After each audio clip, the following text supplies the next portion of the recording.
Once again आप सभी का बहुत स्वागत है हमारे चैनल कॉमर्स वाला पे। और यहाँ पे आज मैं एंटरप्रेन्योरशिप की अगर बात करूँ तो चैप्टर नंबर 3 जो है वो हम आपके लिए यहाँ पर लेकर आए हैं। चैप्टर नंबर 3 की बात करें तो ये है यहाँ पे एंटरप्राइज मार्केटिंग। चैप्टर की शुरुआत करने से पहले आप सभी को बता दूं कि हम आपके कमेंट्स पढ़ते हैं और जो भी आप कहते हो उसको पूरा करने की पूरी यहाँ पे कोशिश करते हैं। बहुत सारे बच्चे कह रहे हैं कि मैम ये जो सब्जेक्ट है एंटरप्रेन्योरशिप, इसके आप sample papers, practice papers, case studies ये भी करवा दीजिए। ज़रूर मैं अपनी पूरी कोशिश करूंगी। फिलहाल मेरा जो फोकस है वो आपको पूरा कंसेप्ट क्लैरिटी करना है विद लॉट्स ऑफ एग्जांपल्स। ये होने के बाद अगर मेरे पास उतना मौका होगा कि मैं आपको सैम्पल पेपर या प्रैक्टिस पेपर भी करा दूं तो भी मैं ये बिल्कुल आपके लिए यहाँ पे कराऊंगी। दिल से और पूरी जी जान से कोशिश चल रही है कि आपको ये सब्जेक्ट में काफ़ी अच्छे से एक्सप्लेन कर पाऊँ, आपके लिए काफ़ी ईजी कर पाऊँ, सो दैट आप इसमें भी बेस्ट ऑफ द बेस्ट यहाँ पे मार्क्स स्कोर कर सको और बिल्कुल भी यहाँ पे एग्जाम में आपको कोई भी दिक्कत या चैलेंजेस ना आए। ठीक है, तो चैप्टर नंबर 3 की हम शुरुआत करेंगे जो कि है यहाँ पे एंटरप्राइज प्लानिंग। अब यहाँ पे मैं एंटरप्राइज प्लानिंग की अगर बात करूँ तो सबसे पहली चीज जो हम यहाँ पे समझेंगे वो है कि एंटरप्राइज प्लानिंग में गोल सेटिंग एग्जैक्टली क्या होता है। देखो बेटा, जब भी मैं प्लानिंग की बात करती हूँ हम सभी को पता है कि अगर प्लानिंग की बात की जाए तो प्लानिंग इज ऑलवेज फ्यूचरिस्टिक। ठीक है, तो प्लानिंग फ्यूचरिस्टिक होता है, कल की सोच के प्लान करते हो, what to do, when to do, how to do, who is to do, ये आप सोचते हो, बट ये आप फ्यूचर प्लान्स कर रहे हो। बट मैं अगर कोई भी चीज के लिए प्लान कर रही हूँ, मैं कह रही हूँ कि भाई मुझे इसकी प्लानिंग करनी है, उसकी प्लानिंग करनी है, तो प्लानिंग करने के लिए पहले मेरे पास गोल या ऑब्जेक्टिव होना चाहिए। भाई मैं क्या प्लान करूँ, क्यों प्लान करूँ, किस चीज के लिए प्लान करूँ। हाँ, मुझे मेरे सेल्स 30% बढ़ाना है, हाँ मेरे को मेरा ये काम कंप्लीट करना है, हाँ मेरे कंपनी का जो प्रॉफिट है मुझे उसको डबल करना है, 2-fold इंक्रीज करना है। तो ऐसे केस में मेरे पास कोई ना कोई गोल या ऑब्जेक्टिव यहाँ पे होना चाहिए, राइट। तो यहाँ पे लाइक आई सेड प्लानिंग एक फ्यूचरिस्टिक है, तो प्लान के लिए हमेशा हमारी शुरुआत होती है टू सेट स्टैंडर्ड्स, या तो आप कह सकते हो गोल्स और ऑब्जेक्टिव्स, है ना। तो मुझे सबसे पहले ये बताना है कि भाई मैं प्लानिंग करूं बट किसके लिए करूं, क्या गोल है, क्या ऑब्जेक्टिव है जिसको अचीव करने के लिए हमें यहाँ पे प्लानिंग करनी है। तो उसी को लेके पहला कंसेप्ट आपको ये सिखाया जाता है कि गोल सेटिंग एग्जैक्टली क्या होता है, क्योंकि गोल सेटिंग के बिना प्लानिंग की शुरुआत कर ही नहीं सकते हो, है ना। तो मैं अगर कहती हूँ कि भाई गोल सेटिंग, तो गोल सेटिंग का मतलब होता है, एक तो गोल्स हमेशा दो तरीके से बनता है। कुछ जो गोल्स होते हैं शॉर्ट टर्म होते हैं, कुछ गोल्स यहाँ पे लॉन्ग टर्म होते हैं। अब मैं अगर शॉर्ट टर्म गोल्स की बात करूँ, शॉर्ट टर्म गोल्स मतलब क्या कि नेक्स्ट महीने मुझे ये अचीव करना है, या ये मेरा मंथली टारगेट है, या नेक्स्ट 6 महीने में मुझे ये कैटेगरी लॉन्च करनी है।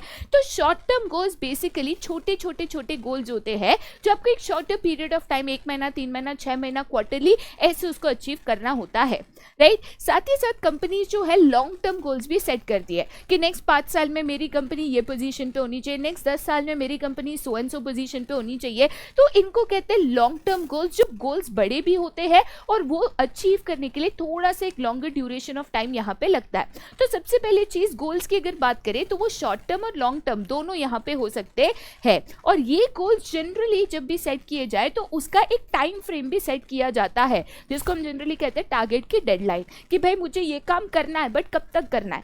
भाई मैं 10 साल तो नहीं ले सकती हूँ एक काम करने के लिए। तो जनरली जब भी हम गोल से ऑब्जेक्टिव सेट करते हैं ना, तो उसको लेके टाइम फ्रेम भी डिसाइड करते हैं कि ये काम 10 दिन में होना चाहिए, ये काम 1 महीने में होना चाहिए, ये काम 6 महीने में होना चाहिए, एंड सो ऑन। तो इनको हम क्या कहते हैं, डेडलाइंस। डेडलाइंस जनरली क्या होते हैं, आपके टाइम फ्रेम्स होते हैं जो आप गोल या ऑब्जेक्टिव सेटिंग के टाइम डिसाइड करते हो कि भाई गोल ये है और उसको कितने समय में हमें अचीव करना है, राइट। साथ ही साथ एक बहुत इंपॉर्टेंट चीज कि ये हमेशा क्वांटिफाइबल मेजर्स होता है। देखो बेटा, मेरे को अगर देखना है कि मैंने जो गोल्स अचीव किए या गोल्स सेट किए या ऑब्जेक्टिव सेट किए, कितना मैंने अचीव किया, कैसे मेजर करूंगी। मैं कहती हूँ कि मेरे को मेरे कंपनी को बड़ा करना है। ये बड़ा मतलब क्या, बड़ा मतलब क्या, कितना बड़ा, कितने समय में, और बड़े का डेफिनेशन क्या होता है। तो यहाँ पे गोल्स जब भी सेट करो ना, ऐसे सेट करो कि आप मेजर कर सको कि आपने वो गोल्स को अचीव किया, नहीं किया, कितना हुआ, कितना बाकी है। और इसीलिए क्वांटिफाइबल मेजर रखो। जैसे सेल्स रखो तो उसमें यूनिट्स का टारगेट रखो, जैसे अगर प्रॉफिटेबिलिटी रखो तो उसमें एक मनी टारगेट रखो। आप क्वालिटी स्टैंडर्ड्स एस्टैब्लिश कर सकते हो, आप यहाँ पे टर्नओवर के बेसिस पे टारगेट सेट कर सकते हो। तो क्वांटिफाइबल, जिसको आप मेजर कर सको, जिसको मेजर करके आप कंपेयर कर सको, ऐसे यहाँ पे टारगेट्स रखना बहुत इंपॉर्टेंट है, राइट। गोल सेटिंग जो है फर्स्ट स्टेप टू अचीवमेंट है। देखो बेटा, गोल सेट करने से गोल अचीव नहीं हो जाते हैं, ये बस एक शुरुआत होती है जहां पे आप अचीवमेंट के तरफ यहाँ पे एक कदम ले रहे हो। बट गोल सेट करने के बाद ये गोल्स को अचीव करना, ठीक है, बहुत इंपॉर्टेंट है। और इसीलिए once the goal is set, it is very important you initiate action. मतलब मैंने अगर एक गोल सेट करा कि भाई मुझे ये करना है मेरे ऑर्गेनाइजेशन में, अब बात आती है एक्शन इनिशिएशन की कि मैं इसको कैसे करूंगी। तो उसको लेकर प्लानिंग करना, उसको लेकर स्ट्रेटेजीज बनाना, उसको लेकर शॉर्ट टर्म गोल्स डिसाइड करना, ये चीज़ें मुझे इन एक्शन लानी पड़ती है सो दैट मेरे सेट गोल्स को यहाँ पे मैं अचीव कर सकूं। और इसीलिए सेकंड चीज जो यहाँ पे होती है that is goal needs action. जैसे मैंने कहा, गोल सेटिंग बस एक गोल अचीवमेंट की तरह शुरुआत है, ठीक है, इससे गोल्स अचीव नहीं होते। बहुत इंपॉर्टेंट होता है कि यहाँ पे आप गोल्स को अचीव करने के लिए एक्शन इनिशिएट करो, प्लान्स बनाओ, स्ट्रेटेजीज बनाओ, उनको इंप्लीमेंट करो।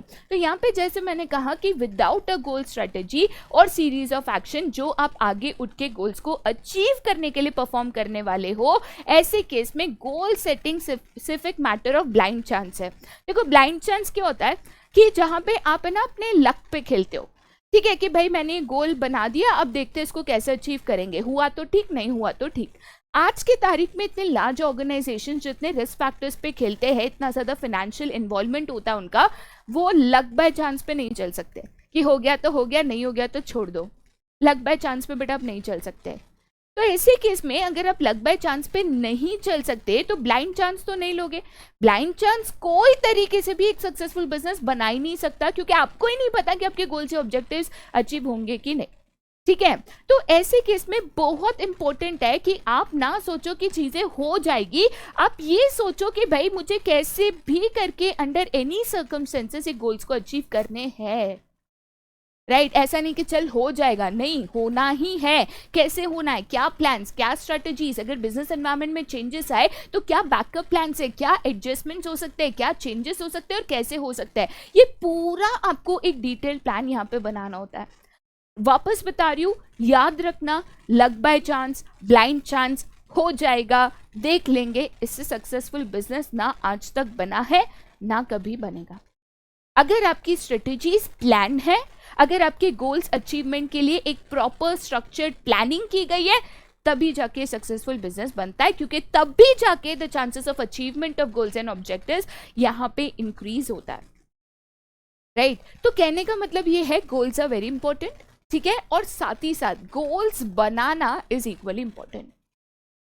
अब देखिए, गोल सेट करना भी एक टैलेंट का काम है, ठीक है। बहुत बार हम ऐसे गोल सेट कर देते हैं जो हमें भी अंदर से अंदर आवाज देता है, भाई ये तेरे से नहीं हो पाएगा, ठीक है। जैसे हम कह देते हैं हम 12 घंटा पढ़ाई करेंगे, हमें पता है कि यार 8 घंटा हम सोते हैं 24 में से, है ना, तो बच्चे 4 घंटे, उसमें से 2 घंटा हम खाते हैं, 6 घंटा हम स्कूल जाते हैं, कहाँ से तो बेटा तू 12 घंटा पढ़ेगा, हमें पता होता है। बट फिर भी हम अपने आप को एक प्रेशर में डालने के लिए कह देते हैं अरे यार 12 घंटे पढ़ूंगा, ठीक है।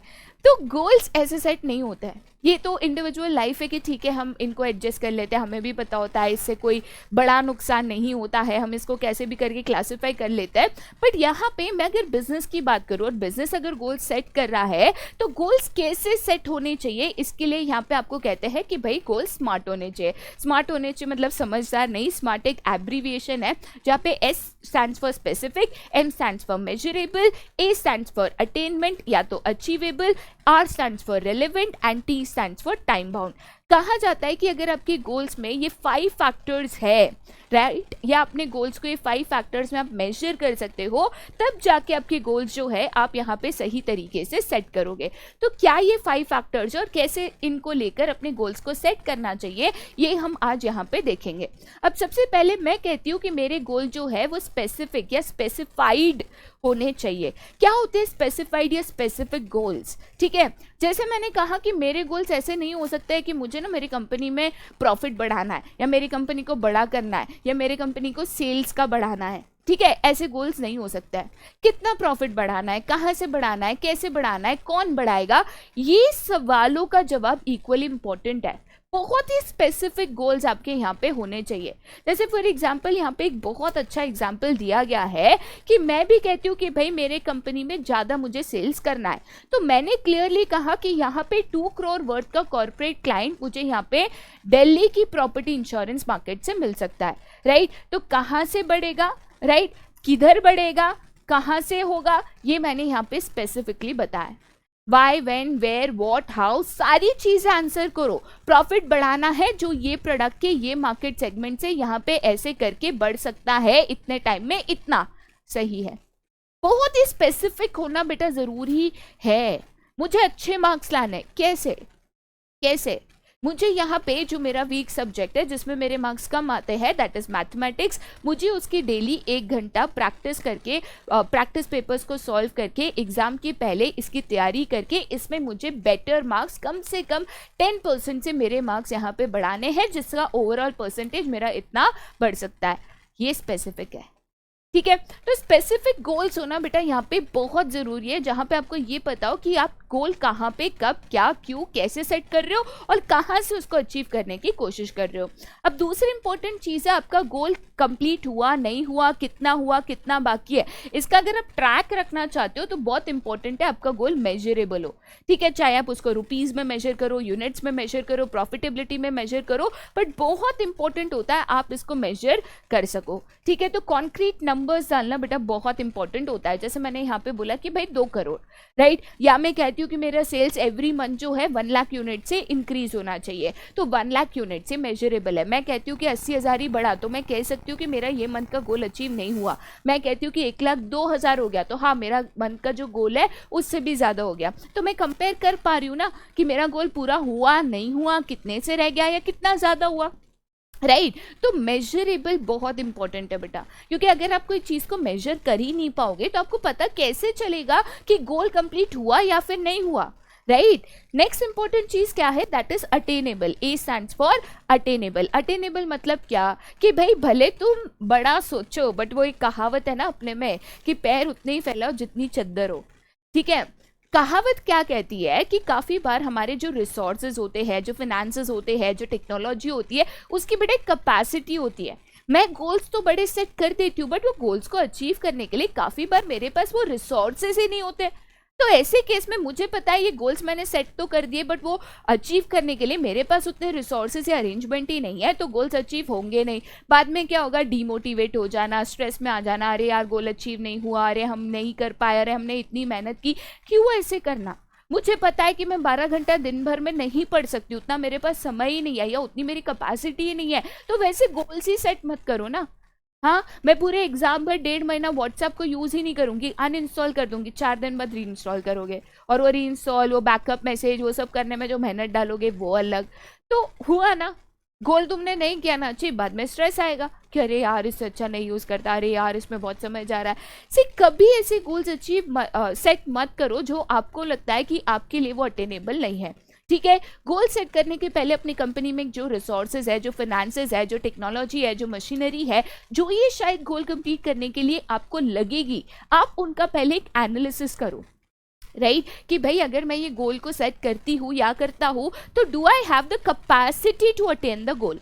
इफ नॉट, गोल्स को थोड़ा सा कम करो, ठीक है, बहुत इंपॉर्टेंट होता है। चलिए आगे जाते हैं टू द नेक्स्ट फैक्टर जो कि R, that is relevant. Relevant का मतलब यहाँ पे क्या होता है कि जब आप कोई भी यहाँ पे गोल सेट करो, ठीक है, तो मार्केट कंडीशन या इकोनॉमिक कंडीशन हर चीज़ के मुताबिक वो रेलिवेंट होना चाहिए। अब जैसे फॉर एग्जांपल मान के चलिए यहाँ पे मैं कहती हूँ कि कोविड आया है, कोविड के कारण रिसेशन हुआ, रिसेशन के कारण यहाँ पे जो हमारी स्टॉक मार्केट है वो बहुत ही डाउन चल रही है, ठीक है, तो मंदी चल रही है स्टॉक मार्केट में, आप बेसिकली आप कह सकते हो। तो ऐसे केस में मैं कहती हूँ कि मेरी कंपनी 200 करोड़ स्टॉक मार्केट में इक्विटी शेयर से रेस करेगी। अरे भाई स्टॉक मार्केट में मंदी है, रिसेशन आया है, कोविड पीरियड है, इन्वेस्टर सेफ खेल रहा है, वो क्यों आपकी इक्विटी शेयर्स में परचेस करेंगे। हाँ, वो रेलेवेंट ही नहीं है, करेंटली वैसी कंडीशन ही नहीं है, तो कहाँ से हाँ, तो ये नहीं हो सकता बेटा। तो आप रेलेवेंसी भी देखो कि कौन से टाइम पे आप ये गोल सेट कर रहे हो, क्या वो टाइम सूटेबल है, क्या वो टाइम का आपके प्रोडक्ट का सेल्स हो सकता है। अब जैसे फॉर एग्जांपल मान के चलो मेरा प्रोडक्ट है फैशनेबल या तो डिजाइनर आउटफिट जो शादी वादी में यूज होता है, ठीक है, तो मैं मेरा जो आउटफिट है लॉन्च करती हूँ ऐसे टाइम पे जब शादियां नहीं होती, वो साल में कुछ महीने होते हैं जिसमें शादियां नहीं होती, और मैं कहती हूँ कि भाई ऐसे टाइम पे मैं मेरा डिजाइनर आउटफिट हजारों रुपए का 60-70 हज़ार का एक ड्रेस मैं लॉन्च करूंगी और एक महीने में मेरा कम से कम यहाँ पे 100 चीजें बिकेगी। अरे जब शादियां ही नहीं होती है फिलहाल तो खरीदेगा कौन? समझ रहे हो मेरी बात को? तो रेलेवेंसी बहुत इंपॉर्टेंट है। आप कौन से टाइम पे ये गोल सेट कर रहे हो, क्या करेंटली वो मार्केट कंडीशन, वो इकोनॉमिक कंडीशन, वो स्टॉक मार्केट कंडीशन फेवरेबल है जो आपके गोल को पूरे करने में मदद कर सके, ठीक है। तो रेलेवेंसी बहुत इंपॉर्टेंट होती है। उसके बाद जो लास्ट फैक्टर होता है दैट इज टी, वो है time based.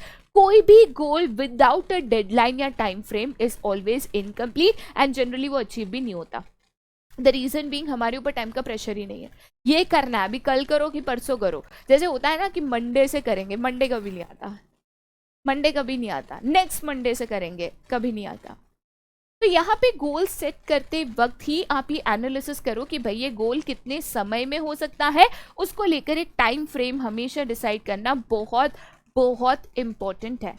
And again time frame decide करते वक्त ये अचीवेबल अटेनेबल वाला पार्ट याद रखना। मेरे को 2 दिन में ये करके चाहिए, पता है 10 दिन का काम है, 2 दिन में करके चाहिए, आप बोल तो दे रहे हो, होगा तो नहीं, अटेनेबल वाला इश्यू हो जाएगा, तो ये ना करना, ठीक है। डेडलाइंस, टारगेट हो, गोल्स हो, ऑब्जेक्टिव्स हो, सबके लिए इंपॉर्टेंट है। डेडलाइंस फॉलो करना इक्वल इंपॉर्टेंट है। तो डेडलाइन से टाइम फ्रेम हमेशा गोल में सेट करना बहुत जरूरी है कि हम ये चीज करेंगे और कितने समय में इसको हम करेंगे, ठीक है। तो जब भी आप इंडिविजुअली भी अपने लिए गोल सेट करो, ये 5 फैक्टर्स को हमेशा ध्यान में रखना, राइट। अब हम जाते हैं आगे टू द नेक्स्ट, जो कि है यहाँ पे मार्केटिंग स्ट्रैटेजी। अब मार्केटिंग स्ट्रैटेजी की बात करूँ तो उसका एक डेफिनेशन डेविड आखिर ने दिया था। उन्होंने कहा कि मार्केटिंग स्ट्रैटेजी एग्जैक्टली क्या है, तो एक ऐसा प्रोसेस जो एक ऑर्गेनाइजेशन को अलाउ करता है कि वो अपने रिसोर्सेज पे कॉन्सेंट्रेट करके और उसका मैक्सिमम यूजेज करके जो भी मार्केट में अवेलेबल अपॉर्चुनिटीज है उसको अपने गोल के साथ अलाइन करे, राइट। जैसे कि हमें सेल्स बढ़ाना है या तो हमें सस्टेनेबल कॉम्पिटिटिव एडवांटेज चाहिए, बेसिकली सिंपल साधारण शब्दों में यहाँ पे मार्केटिंग स्ट्रैटेजी की अगर बात करें, बेसिकली मार्केटिंग स्ट्रैटेजी क्या है। अब मैंने आपको सिखाया कि सबसे पहले हमेशा शुरुआत होती है गोल सेटिंग से, ठीक है। तो मैंने तो कंपनी का गोल सेट कर दिया, अब ये गोल को अचीव करने के लिए मुझे क्या चाहिए, मार्केटिंग स्ट्रैटेजी चाहिए, क्योंकि गोल मैंने सेट करने से बेटा वो अचीव तो होना नहीं है, राइट। तो मुझे कुछ कंपनी के गोल सेट करने के लिए एक मार्केटिंग स्ट्रैटेजी बनानी होती है। मार्केटिंग स्ट्रैटेजी बेसिकली क्या होती है, मार्केटिंग स्ट्रैटेजी कहती है कि एज अ कंपनी आपके पास जो भी अवेलेबल रिसोर्सेज है, अब रिसोर्सेज में चाहे वो पैसा है, ह्यूमन रिसोर्स है, मशीनरी है, टेक्नोलॉजी है, जो भी रिसोर्सेज है, जो भी अवेलेबल रिसोर्सेज है, आप उनका मैक्सिमम यूटिलाइजेशन करके, आप उनका मैक्सिमम यूटिलाइजेशन करके जो भी मार्केट में अवेलेबल अपॉर्चुनिटीज है, ठीक है, आप ये अपॉर्चुनिटीज को कैसे ग्रैब करके अपने कंपनी का मैक्सिमम बेनिफिट या तो अटेनमेंट ऑफ गोल्स कर सकते हो। तो भाई मेरा ये गोल है, अब मैं देखती हूँ ये गोल को मुझे अचीव करना है तो मार्केट में क्या अपॉर्चुनिटीज अवेलेबल है जिससे ये गोल्स को मैं इजीली अचीव कर सकूँ। तो मैं मार्केट में अपॉर्चुनिटीज देखती हूँ, अपने रिसोर्सेज को देखती हूँ, ये देखती हूँ कि ये रिसोर्सेज को मैं मैक्सिमम यूज करूंगी सो दैट मैं इन अपॉर्चुनिटीज का बेनिफिट लेके अपने कंपनीज के गोल्स अचीव कर सकूँ, अपने कंपनी में यहाँ पे मैक्सिमम बेनिफिट या तो कॉम्पिटिटिव एडवांटेज यहाँ पे ला सकूँ। सिंपल सी चीज है, ठीक है। चलिए आगे जाते हैं। अब पूछा गया है कि what does the marketing strategy of a company include. देखो बेटा यहाँ पे मार्केटिंग स्ट्रैटेजी में 2 चीजें होती है, ठीक है। एक तो बहुत सारी स्ट्रैटेजी जिससे आप कंपनी में ग्रोथ ला सको, साथ ही साथ यहाँ पे बहुत सारे कंपोनेंट्स होते हैं जिनको हम मार्केटिंग मिक्स कहते हैं। अब आपके स्कूल लेवल पे सिर्फ मार्केटिंग मिक्स आपको पढ़ाया जाता है जो आप कहते हो 4 P's ऑफ मार्केटिंग, ठीक है, जिसको हम मार्केटिंग मिक्स कहते हैं। कौन से आपके 4 P's ऑफ मार्केटिंग, तो यहाँ पे सबसे पहले आता है आपका प्रोडक्ट, प्लेस, देन आता है आपका price and then comes your promotion. अब जाहिर सी बात है आप इसमें जो सीक्वेंस है वो बिल्कुल चेंज कर सकते हो, कोई दिक्कत नहीं है, बट बिकॉज हर एक फैक्टर जो हम मार्केटिंग स्ट्रैटेजी बनाने में इंक्लूड करते हैं या जो एक बिजनेस के कंट्रोल में होता है जिससे वो एक इफेक्टिव स्ट्रेटेजी बना के अपने गोल्स को अचीव कर सके। अब जैसे फॉर एग्जाम्पल प्रोडक्ट बनाना, तो प्रोडक्ट क्या बनेगा, क्या उसकी डिजाइनिंग होगी, क्या उसकी लेबलिंग होगी, क्या उसकी ब्रांडिंग होगी, कैसी उसकी पैकेजिंग होगी, क्या उसका नाम होगा, बिजनेस के कंट्रोल में है, राइट। वो प्रोडक्ट का यहाँ पे प्राइस डिसाइड करना कि भाई ये प्रोडक्ट की प्राइसिंग कैसे रखेंगे, राइट। प्राइसिंग के बहुत सारे मेथड्स होते हैं, बिजनेस के हाथ में होता है कि कौन से मेथड को यूज करके यहाँ पे अपने प्रोडक्ट की जो प्राइसिंग है वो डिसाइड करे। साथ ही साथ प्लेस, या तो इसको फिजिकल डिस्ट्रीब्यूशन भी कहा जाता है कि कौन से चैनल्स के द्वारा मैं अपने प्रोडक्ट को यहाँ पे फाइनल कंज्यूमर तक पहुंचाऊंगी, आपके कंट्रोल में है।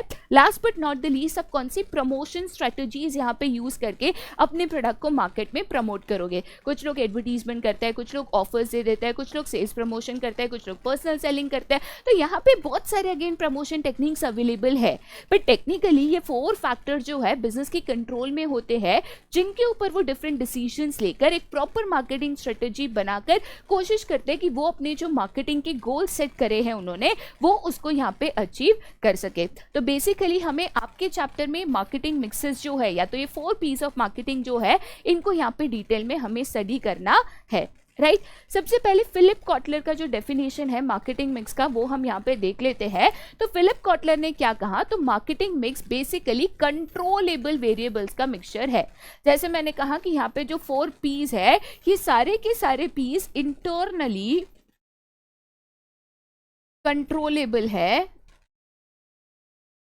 By the business, right. क्योंकि बेटा प्राइस भी वो डिसाइड करेगा, प्रोडक्ट भी वो डिजाइन करेगा, फिजिकल डिस्ट्रीब्यूशन चैनल भी बिजनेस डिसाइड करेगा, और प्रमोशन टेक्निक भी बिजनेस डिजाइन कर सकता है। तो सबसे पहले सारे जो 4 फैक्टर्स है दे आर कंट्रोलेबल, राइट। जो एक फर्म यूज करता है सो दैट उसके जो level of sales in the target market है, ठीक है, जो उसने यहाँ पे ये लेवल ऑफ सेल्स जो है उसने यहाँ पे गोल्स के तौर पे या टारगेट के तौर पे सेट करे है, वो अचीव कर सके। जैसे मैं कहती हूँ, मान के चलो मैं न्यू सोप यहाँ पे लॉन्च कर रही हूँ, राइट। तो इसका मैंने टारगेट रखा है कि मंथली मेरे जो सोप के सेल्स है वो कम से कम 10,000 यूनिट्स होने चाहिए, या तो मैं कहती हूँ ईयरली जो है कम से कम यहाँ पे मैं कहती हूँ 1,20,000 यूनिट्स जो है वो यहाँ पे सेल होने चाहिए। तो बेसिकली ऐसे हम यहाँ पे टारगेट सेट करते हैं। तो टारगेट को अचीव करने के लिए मैं एक मार्केटिंग मिक्स स्ट्रेटेजी बना सकती हूँ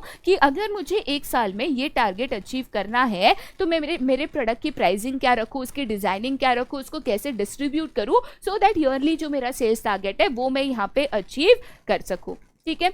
चलिए आगे जाते हैं to the 4 piece of marketing, जिसमें हम सबसे पहले शुरुआत कर रहे हैं विद द फर्स्ट पी, जिसको कहते हैं प्रोडक्ट, या तो इसको प्रोडक्ट मिक्स भी कहा जाता है। अगेन प्रोडक्ट मिक्स क्यों कहा जाता है, क्योंकि प्रोडक्ट में भी इंपॉर्टेंट डिसीजंस होते हैं regarding branding, labelling, packaging etcetera, जो हमें यहाँ पे लेने होते हैं।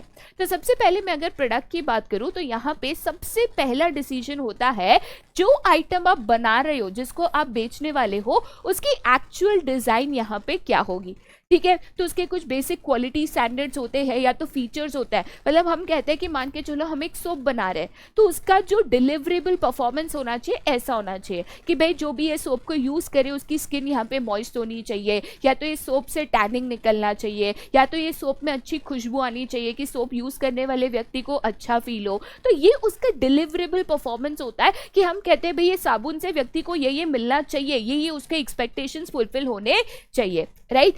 Otherwise even the best work on the other elements नहीं काम करेगा। देखो बेटा, कभी भी प्रोडक्ट जितना स्ट्रांग होगा ना उतना उसका प्रमोशन प्राइसिंग टेक्निक्स उसके ऊपर काम करेगी। अगर आपका प्रोडक्ट ही स्ट्रांग नहीं है, कितनी भी आप प्राइसिंग उसमें कम कर लो, कितना भी उसका प्रमोशन कर लो, अल्टीमेटली कंज्यूमर सेटिस्फैक्शन तो आएगा नहीं, ठीक है। आप साबुन बना रहे हो, अब साबुन बहुत ही बुरा है, ठीक है, ऐसे केस में आप कितना भी प्राइसिंग कम करो, एडवर्टीजमेंट करो, यहाँ पे कस्टमर सेटिस्फैक्शन नहीं मिलेगा, तो वो आपका प्रोडक्ट क्यों खरीदेंगे। तो प्रोडक्ट एज एन एलिमेंट, उसकी जो डिजाइन है, उसकी जो डिलीवरेबल्स है, जो परफॉर्मेंस है कि इससे क्या लोगों को मिलेगा, ये यहाँ पे बहुत इंपॉर्टेंट होता है, क्योंकि उसी के बेसिस पे बाकी एलिमेंट्स काम करते हैं।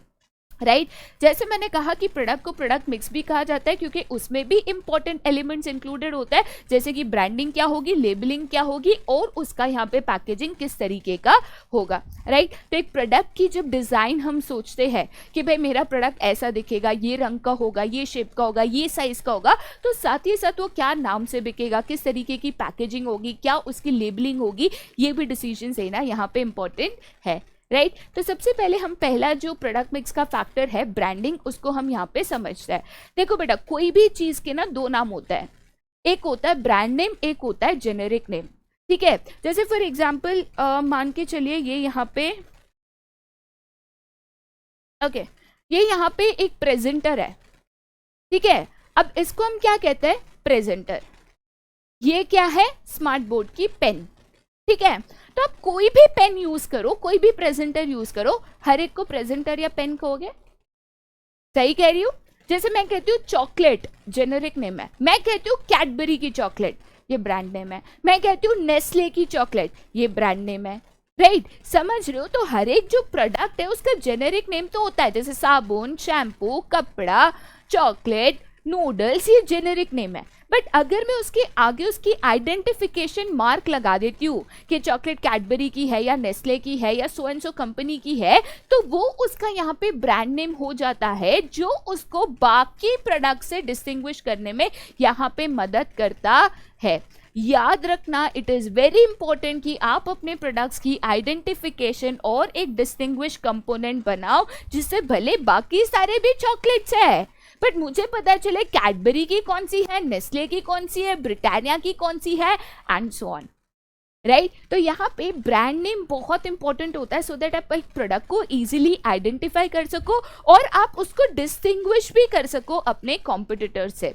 राइट तो यहाँ पे एज एन एंटरप्रेन्योर बहुत इंपॉर्टेंट होता है कि आप यहाँ पे सारे जो प्रोडक्ट मिक्स के फैक्टर्स है, ठीक है, तो ये एक बैलेंस प्रोडक्ट मिक्स आप यहाँ पे बनाओ। ठीक है, ब्रांडिंग बहुत इंपॉर्टेंट होता है, मैं वापस रिपीट कर रही हूँ। ठीक है, अब ब्रांडिंग की अगर बात करें तो ब्रांडिंग में अगेन 4 इंपॉर्टेंट कंपोनेंट्स मैं आपको बता रही हूँ। पहले तो हम ब्रांडिंग देखेंगे, देन हम logo and tagline, then labelling and packaging. ठीक है, तो ब्रांडिंग में 3 इंपॉर्टेंट चीजें हैं। सबसे पहले जो होता है आपका ब्रांड नेम, कि आप इस प्रोडक्ट को किस नाम से बुलाओगे। राइट जैसे मैगी एक ब्रांड नेम है, राइट जैसे मैकडॉनल्ड्स एक ब्रांड नेम है, जैसे वुडलैंड एक ब्रांड नेम है। राइट तो यहाँ पे ये जो नाम होता है जिससे आप इसको बुलाते हो, ये सारे जो है that is brand name. Asian Paints, Pepsi, Uncle Chipps, Lay's, ये सब ब्रांड नेम है। राइट उसी ब्रांड को आइडेंटिफाई करने के लिए अगर आप एक सिंबल बना देते हो तो उसको हम क्या कहते हैं, ब्रांड का मार्क कहते हैं। जैसे फॉर एग्जाम्पल मान के चलो ये क्या है, तो बच्चे बोलते हैं मैकडॉनल्ड्स। ये क्या है, तो बच्चे बोलते हैं ऑडी। सही कह रही हूँ। तो यहाँ पे आप इस लोगो से या एक पर्टिकुलर मार्क से भी ब्रांड को आइडेंटिफाई कर रहे हो। ये क्या है, तो बच्चे बोलते हैं नाइकी। ये मेरे हिसाब से तो टिक मार्क है, लेकिन अगर मैं ब्रांड के तौर से बोलूँ तो ये क्या है, नाइकी। राइट तो ऐसे केस में अगर आप एक ऐसा सिंबल बनाते हो या एक कलर स्कीम ऐसी बना देते हो जो आपके ब्रांड का आइडेंटिफिकेशन मार्क बन जाती है, तो yes this is brand mark. और उसके बाद आता है आपका ट्रेडमार्क, जनरली जिसको लिखा जाता है ऐसे। ठीक है, तो ट्रेडमार्क बेसिकली क्या होता है, तो एक लीगल प्रोटेक्शन मिलती है आपके ब्रांड नेम और मार्क को। अब जैसे अगर फॉर एग्जांपल ये मैकडॉनल्ड्स है, ये ऑडी है, तो बेटा ये कॉपी करना कोई बड़ी बात है क्या? कोई भी ऐसे 4 रिंग बना सकता है, इतना तो कॉम्प्लेक्स नहीं कि कोई कॉपी नहीं कर पाएगा। कोई भी ऐसे टिक मार्क अपने जूतों, बैग और कपड़ों में लगा सकता है। तो फिर आपका भी नाइकी, उसका भी नाइकी ऐसे हो सकता है क्या? नहीं। तो इसीलिए हम जो अपने ब्रांड नेम है, जो अपने ब्रांड सिंबल्स होते हैं, राइट, हम उनका एक legal protection in the form of trademark लेते हैं, जहाँ पे हम उसको रजिस्टर करा के इसके लीगल राइट्स ऑब्टेन करते हैं कि भाई ये मेरा ट्रेडमार्क है, कोई इसको यहाँ पे कॉपी ना कर सके। तो आज नाइकी के अलावा कोई भी ब्रांड अपने जूतों पे या बैग्स पे या कपड़ों पे ये जो लोगो है उसको यहाँ पे यूज नहीं कर सकती कानूनन। राइट तो 3 फैक्टर्स एक ब्रांडिंग में बहुत यहाँ पे इंपॉर्टेंट होते हैं। राइट अब हम जाते हैं आगे टू द नेक्स्ट, जो कि कहता है qualities of a good brand. अब देखिए बेटा, अगर आप ब्रांडिंग कर रहे हो ना, अगर मान के चलिए आज आप एक नया प्रोडक्ट लॉन्च कर रहे हो या एक नया बिजनेस लॉन्च कर रहे हो, तो आज हर एक बिजनेस इनिशियली ब्रांडिंग करके अपने नेम को यहाँ पे ट्रेडमार्क करा के, लोगोज और टैगलाइंस को ट्रेडमार्क करा के यहाँ पे काम करता है, सो दैट कोई इसको कॉपी ना कर ले और उसके प्रोडक्ट्स जो है मार्केट में इजीली डिस्टिंग्विश हो सके। तो ऐसे केस में ब्रांडिंग करते वक्त कुछ इंपॉर्टेंट पॉइंट्स को ध्यान में रखना, which is science of a good branding, right, या तो क्वालिटी ऑफ गुड ब्रांडिंग। तो यहाँ पे अगर ब्रांडिंग की बात करें तो सबसे पहली चीज जो आपको याद रखनी है कि आपका जो ब्रांड नेम है it should be short, simple and easy to pronounce. ठीक है, जैसे फॉर एग्जाम्पल मैं कहती हूँ ऑडी, मैं कहती हूँ BMW, ठीक है, बहुत ईजी टू प्रोनाउंस है, बहुत ईजी टू प्रोनाउंस है। अब यहाँ पे अगर मैं एक ब्रांड लूँ जो कि लग्जरी ब्रांड है, आई होप मैंने स्पेलिंग सही रखा है, ठीक है, तो यहाँ पे अभी देखो मेरे को स्पेलिंग याद करना पड़ रहा है, क्या करे भाई, लग्जरी ब्रांड है ना, हम तो यूज नहीं करते। ठीक है, ये क्या है, I believe this is Bulgari, right, वो एक ऐसी सांप जैसी वॉच आती है ना, उसकी करीना कपूर ने पहनी थी, बहुत फेमस हो गई थी। देखो भाई हमें पता भी नहीं होता। ठीक है, अब ये लोग इसको बोलते हैं LV, पूरा नाम क्या है?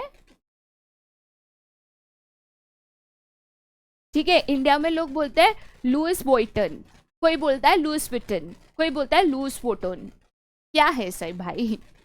तो बहुत बार ऐसे होता है ना कि ब्रांड नेम्स थोड़े इतने कॉम्प्लेक्स हो जाता है कि कुछ जगहों पे उसको प्रोनाउंस करने में दिक्कत होती है।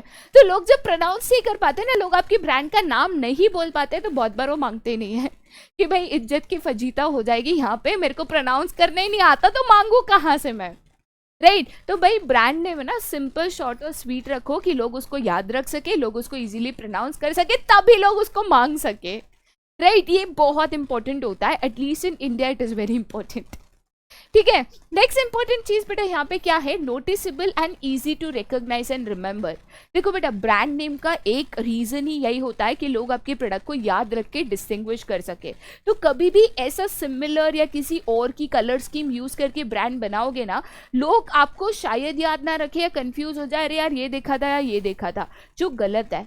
तो ब्रांड नेम या कलर स्कीम या लोगो आप जो भी बनाते हो ना, इतनी इंटरेस्टिंग बनाओ कि लोग उसको इजीली रिकॉग्नाइज एंड इजीली याद रख सके। ये बहुत इंपॉर्टेंट है बेटा, बहुत इंपॉर्टेंट है। अब जैसे मैं अगर ये 4 रिंग बताती हूँ तो लोग इजीली आइडेंटिफाई करते हैं कि ऑडी है। मैं अगर यहाँ पे ऐसे बना देती हूँ, ठीक है, तो लोग इजीली आइडेंटिफाई कर जाते हैं कि दिस इज BMW। ठीक है, तो यहाँ पे ना ऐसे ब्रांड नेम्स और लोगोज आपको बनाने चाहिए जो लोग इजीली आइडेंटिफाई कर सके, लोग इजीली रिकॉग्नाइज कर सके, लोग इजीली यहाँ पे याद रख सके। बहुत इंपॉर्टेंट है अगेन ये। ठीक है, चलिए आगे जाते हैं फिर टू द नेक्स्ट, जो कि है यहाँ पे pleasing, impressive, when uttered. When uttered मतलब जब आप ये ब्रांड नेम को बोलते हो या प्रोनाउंस करते हो तो वो एकदम ऐसे प्यारा सा, सुरीला सा लगना चाहिए। ठीक है, जैसे मैं कहती हूँ कैडबरी, जैसे मैं कहती हूँ स्टारबक्स। ठीक है, तो बेसिकली आपके ब्रांड नेम का जो प्रोनाउंसिएशन है, जब भी आप उसको बोलते हो तो प्लीजिंग एंड इम्प्रेसिव लगना चाहिए। बिल्कुल भी यहाँ पे हार्श लगे या बिल्कुल भी यहाँ पे डिफिकल्ट टू अंडरस्टैंड हो। ठीक है, कि सामने वाले ने बोला तो कुछ, मेरे को समझा नहीं। तो ऐसे ब्रांड नेम बेटा मत चूज करो, मत चूज करो, क्योंकि यहाँ पे ना अगर ब्रांड के दिमाग में एक नेगेटिव फीलिंग आ जाएगी ना तो लोग उससे दूर रहेंगे फिर, तो ऐसा मत करो। ठीक है, नेक्स्ट इंपॉर्टेंट चीज यहाँ पे क्या होती है, तो that is your neither obscene, negative, offensive और वल्गर। कोई भी ऐसा वर्ड यूज मत करो जो कि ऑब्सीन है, मतलब कोई गलत चीज़ों को यहाँ पे दिखा रहा है या गलत शब्द है या कोई मतलब वल्गर चीज़ है या तो ऐसा कुछ नेगेटिव शब्द है जहाँ पे गाली वगैरह जैसी चीज़ आ रही है। प्लीज़ ऐसे चीज़ों को मत यूज़ करो।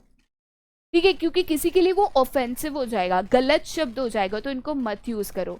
और मैं तो कहती हूँ कि आप अलग अलग लैंग्वेजेस में भी इसको चेक कर लो। अभी आज आप कोई एक वर्ड बनाते हो, लेटर से इंग्लिश में it is not a negative word या तो ऑब्सीन या वल्गर नहीं है, हो सकता है कोई और लैंग्वेज में हो, तो आपकी ब्रांड प्रमोट तो हो जाएगी बट फॉर नॉट गुड।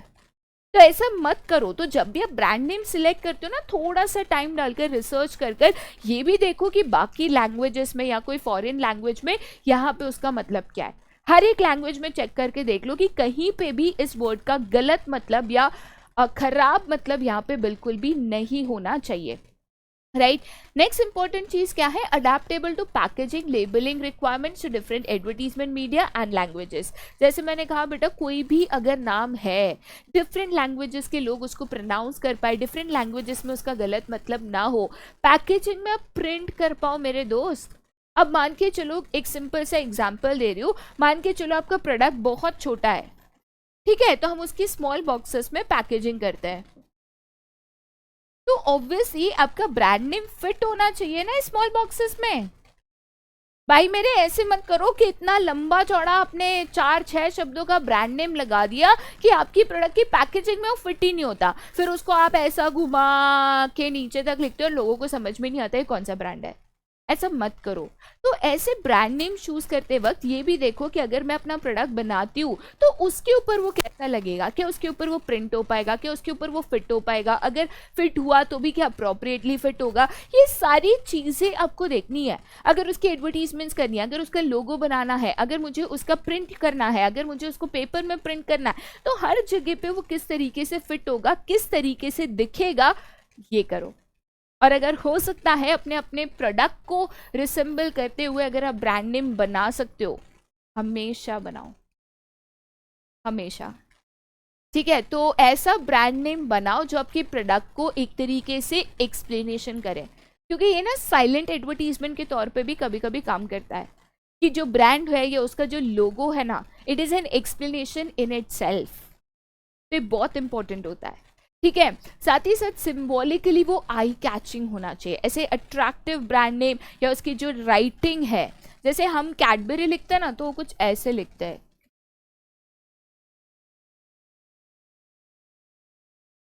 देखो मेरी पेन एक भी बार नहीं उठी है ना, और वो इतना मस्त ऐसे कर्सिव वे में लिखा होता है ना, it is very nice and appealing to look at ना, मस्त ऐसा दिखता है, ठीक है। जैसे एलवी ब्रांड भी है ना, अगर उसका कुछ लोगो देखा जाए तो कुछ ऐसे है, if I am not wrong कुछ, ठीक है, तो ऐसा कैलीग्राफी वाला कुछ तो उसको बनाया गया है, समझ रहे हो बात को।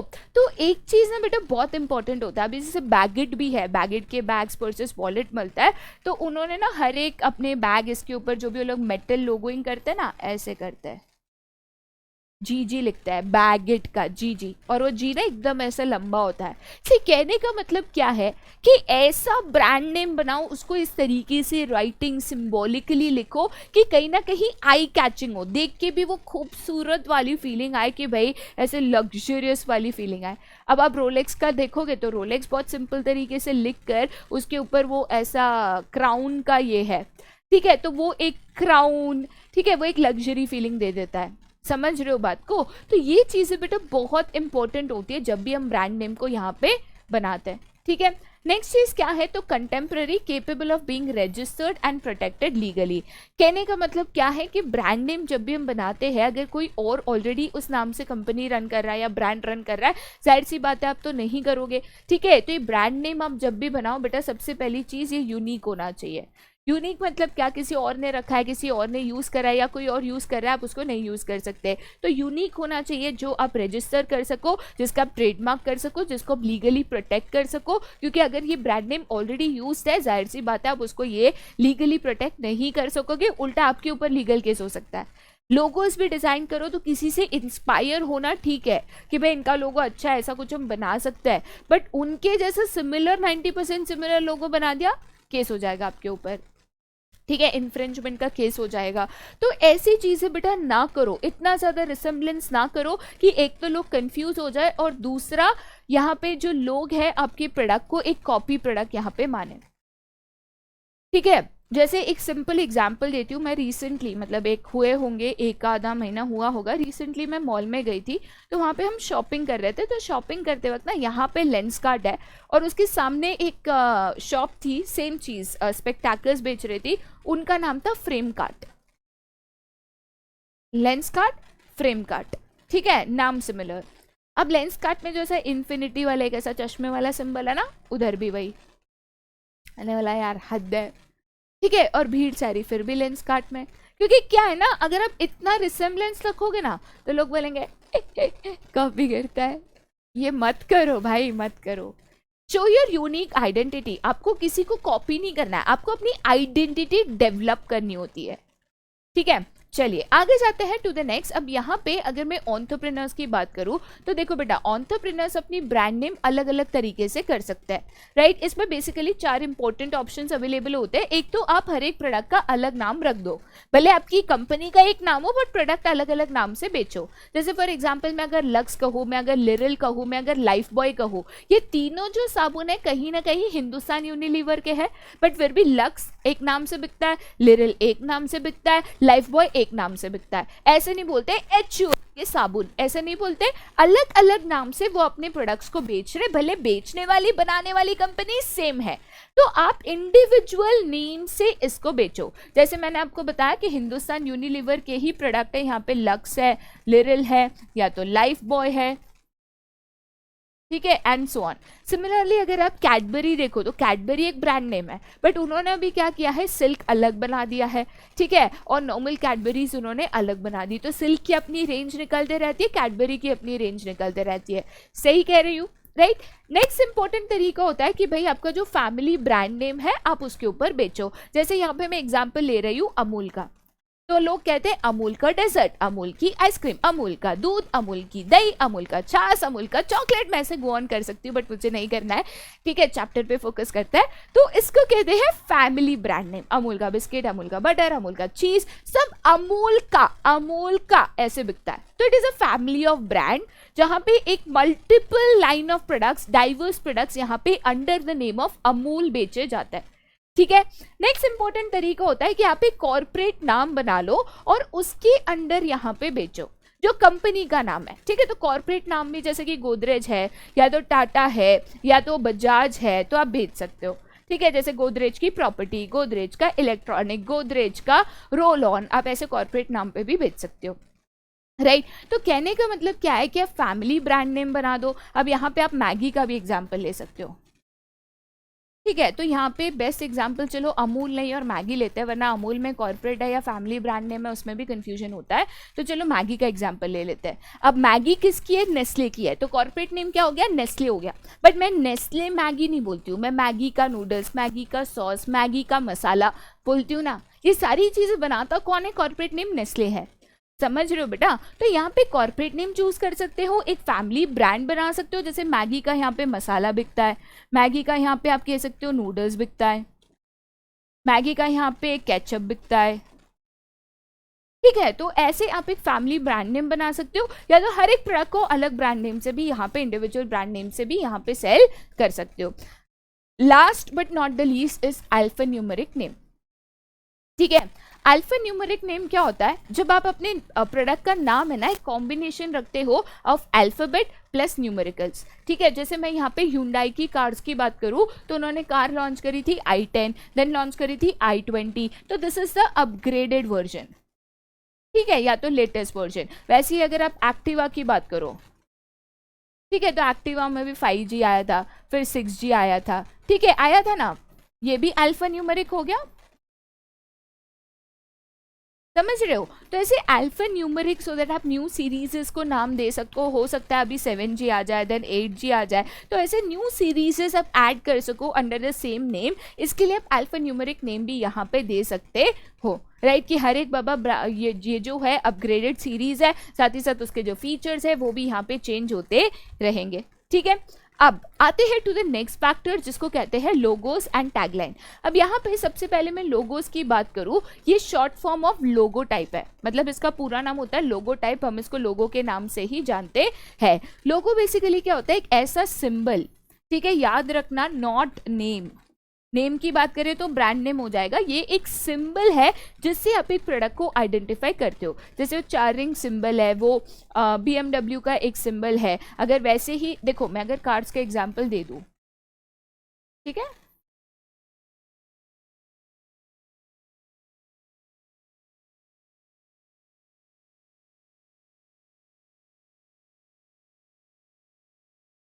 ठीक है, अब वैसे ही, right, right, So this is Mercedes, this is BMW, this is Toyota, this is Honda, this is Hyundai. वैसे अगर मैं ये करूँ, this is Audi. तो ये बेसिकली सिंबल्स है जिससे आप ऑटोमेटिकली ब्रांड नेम्स को आइडेंटिफाई कर सकते हो. तो इनको हम कहते हैं लोगो, जिसका पूरा नाम क्या होता है बेटा? लोगो टाइप होता है. लोगोस बहुत इंपॉर्टेंट होते हैं बिजनेस मार्केटिंग के लिए, क्योंकि यहाँ पे बेसिकली वो प्रोडक्ट को डिस्टिंग्विश और आइडेंटिफाई करने में मदद करते हैं, जिसमें हमें पूरा ब्रांड नेम नहीं लिखना होता है. जस्ट एक सिंबल से या जस्ट एक पार्ट ऑफ डिजाइन से हम ब्रांड को यहाँ पे इजीली आइडेंटिफाई एंड डिस्टिंग्विश कर सकते हैं. लोगो में एक सेट कलर कॉम्बिनेशन होता है, कभी वो चेंज नहीं होता है. जैसे BMW में 2 पार्ट्स व्हाइट है, 2 पार्ट्स ब्लू है, ठीक है. तो एक कलर कॉम्बिनेशन होता है, या तो इमेज या तो एक ऐसी इंप्रेशन या पैटर्न होती है जिससे आप चीज़ों को आइडेंटिफाई कर सको. ये 4 ring, that is a pattern, ठीक है. वो आधा ब्लू और आधा व्हाइट, ये एक तरीके से क्या है? तो ये कलर कॉम्बिनेशन है, ठीक है. या तो हम एक एनिमल यूज करते हैं, जैसे जो पूमा है या जैगुअर है, they use a shape of an animal, right. Ferrari भी एक यूज करती है प्रोबेबली एक शेप ऑफ एन एनिमल. साथ ही साथ यहाँ पे जो एंटरप्राइजेस है वो normally report to logos as a short part for advertising करता है. जैसे मैंने कहा कि लोगोस भी एक तरीके से साइलेंट एडवर्टीजमेंट है बेटा.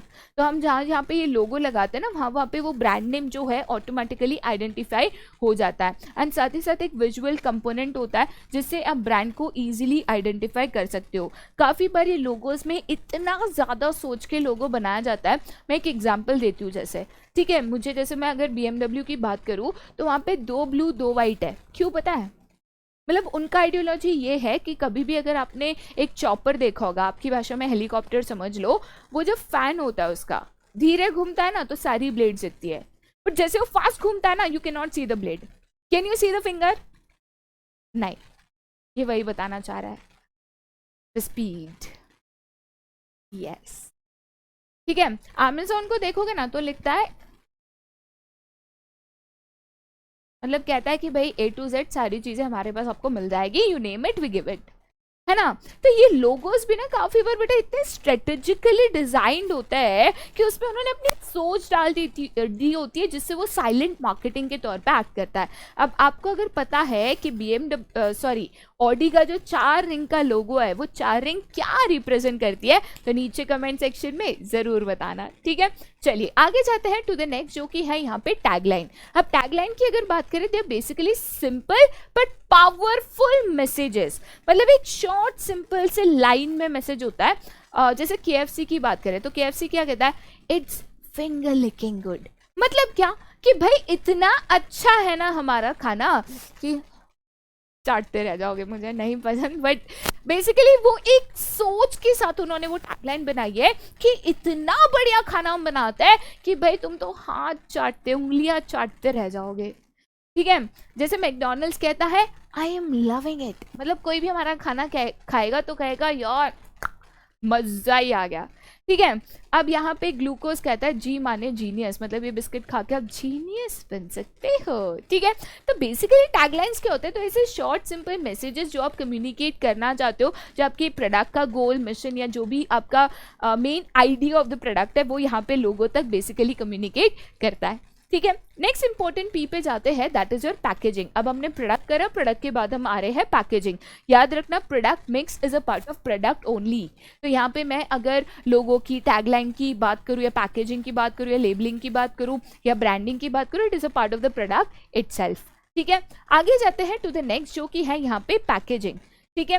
तो यहाँ पे अगर packaging which is a part of the product again, तो प्रोडक्ट पैकेजिंग क्या कहता है कि भाई जब पैकेजिंग की हम बात करते हैं तो पैकेजिंग में मेनली उसका एक रोल होता है कि भाई जो भी कंज्यूमर गुड्स कंपनी है, राइट, उनको एक कंपेरेटिव एडवांटेज अपने कॉम्पिटिटर्स के सामने यहाँ पे मिल सके. अब देखिए यहाँ पे पैकेजिंग के कुछ कारण होते हैं. एक तो उनके फंक्शंस. अब जैसे फॉर एग्जांपल मैं एक सिंपल से एग्जांपल देती हूँ. मान के चलिए कोई शैम्पू की बॉटल है, ठीक है. तो शैम्पू अगर हम ऐसे लिक्विड में भर दे और उसमें वो सेंटर में एक छोटा सा होल ना दे और पूरा ऐसे ढक्कन ओपन आप जैसे डालोगे तो या तो ज़्यादा आ जाएगा या तो साइड से गिरेगा, लीक होगा. तो उसका फंक्शन क्या है कि एडिक्वेट अमाउंट में आप वो लिक्विड ले सको, या तो पंप स्टाइल अभी आ गया है कि भाई आपको बॉटल उठा के उसको दबाना ना पड़े, पंप करो और आपके हाथ में आ जाए. आया है। अब पहले जो सोप्स आते थे, जो ट्रेडिशनल हाथ धोने के जो सोप्स आते थे, वो कैसे आते थे? या तो उसको रस्सी से ऐसे लटकाया जाता था कि आपने वॉश किया हाथ और आपने धो दिया। अब वो साबुन से आप हाथ धो रहे हो या साबुन को आप गंदा कर रहे हो पता नहीं चलता था। तो थोड़ा सा हाइजीन फैक्टर ध्यान में रखते हुए लिक्विड सोप्स आ गए, जिसको हम बॉटल में भरते हैं, पंप किया उतना ही सोप आया, बाकी सोप को आपने टच नहीं करा, राइट। तो यहाँ पे जो हम पैकेजिंग करते हैं ना बेटा, उसके कुछ फंक्शंस होते हैं, उसके कुछ कारण होते हैं, फंक्शंस होते हैं जिसके कारण वो टाइप ऑफ पैकेजिंग की जाती है, राइट। उसके अलावा ये जो प्रोडक्ट पैक है वो कहीं ना कहीं मिक्स ऑफ पैकेजिंग कंपोनेंट जो बेस्ट अपने different degrees and particular functions को परफॉर्म कर सके उस तरीके से बेटा किया जाता है। मतलब बेसिकली ध्यान में रख के बहुत ही सोच समझ के कुछ पैकेजिंग्स को किया जाता है। आप इन चीज़ों को समझो। अब जैसे अगर आइसक्रीम्स की बात करें, एक सिंपल सा एग्जाम्पल देती हूँ। जो कप आइसक्रीम्स हम खाते हैं, ठीक है, जैसे कप में जो आइसक्रीम होती है, हर बार हम स्टोर में जाते हैं भैया चम्मच दे दो, राइट। तो जनरली अभी ब्रांड्स ने क्या किया पता है, बॉक्स के अंदर ही ऊपर चम्मच लगाना चालू कर दिया कि आप चम्मच अलग से दो, आइसक्रीम अलग से दो, फिर वो जाएगा मांगेगा लेगा, वो काउंट रखो। उससे अच्छा अंदर ही दे दो, आइसक्रीम खरीद ली, ओपन किया, अंदर ही चम्मच है, यूज़ कर लिया। ये थॉटफुल पैकेजिंग होता है, समझ रहे हो बेटा। तो ये चीज़ें भी अगेन ना बहुत इंपॉर्टेंट होती है जब भी आप प्रोडक्ट की डिज़ाइनिंग करो, ठीक है। मैं एक एग्जाम्पल देती हूँ अगेन आपको। यहाँ पे आप सभी को पता होगा कि हल्दीराम करके जो ब्रांड है उसके स्नैक्स है ना, मंचिंग आइटम्स बहुत फेमस है। जैसे हल्दीराम की भुजिया है, आलू सेव है, बहुत फेमस है। बट इन्होंने जब भी अपने फैमिली पैक्स लॉन्च किए थे ना, तो मार्केट में जितने चलने चाहिए थे उतने नहीं चले थे। इमीडिएटली उन्होंने ना जब अपनी पैकेजिंग अपडेट करी, उसी पैक में ऐसा सील वाला चीज़ लगा दिया और उसमें ऐसा हैंडल बना दिया कि आप उसको ऐसे उठा के कहीं लेकर जाओ ना। कितना चेंज आ गया उनके डिमांड में। थॉटफुली किया कि भाई अभी फैमिली पैक है, किलो किलो का पैकिंग है, एक साथ कोई नहीं खाएगा, तो थोड़ा लिया, बाद में वो बाकी का जो प्रोडक्ट है बहुत बार क्रिस्पी नहीं रहता, मॉइस्चर पकड़ लेता है, तो इसके लिए उन्होंने पैकेट इटसेल्फ में सील दे दिया। थॉटफुल पैकेजिंग, समझ रहे हो। अब जो फैमिली पैक ऑफ बिस्किट्स भी रहते हैं, जैसे गुड डे पार्ले जी के फैमिली पैक मिलते हैं बड़े बड़े, अब इन्होंने भी क्या किया, फैमिली पैक के अंदर छोटे छोटे पेट पैक्स है, हाँ, और वो अलग कलर के होते हैं, सो दैट जो दुकानदार है फैमिली पैक सस्ता होता है उसको खोल के इंडिविजुअली ना सेल करते। तो अब गुड्डे का फैमिली पैक लोगे, उसके अंदर जो छोटे पैक्स होंगे दैट विल बी सिल्वर, और बाहर से जो छोटे पैक्स लोगे उनकी पैकेजिंग अलग होगी।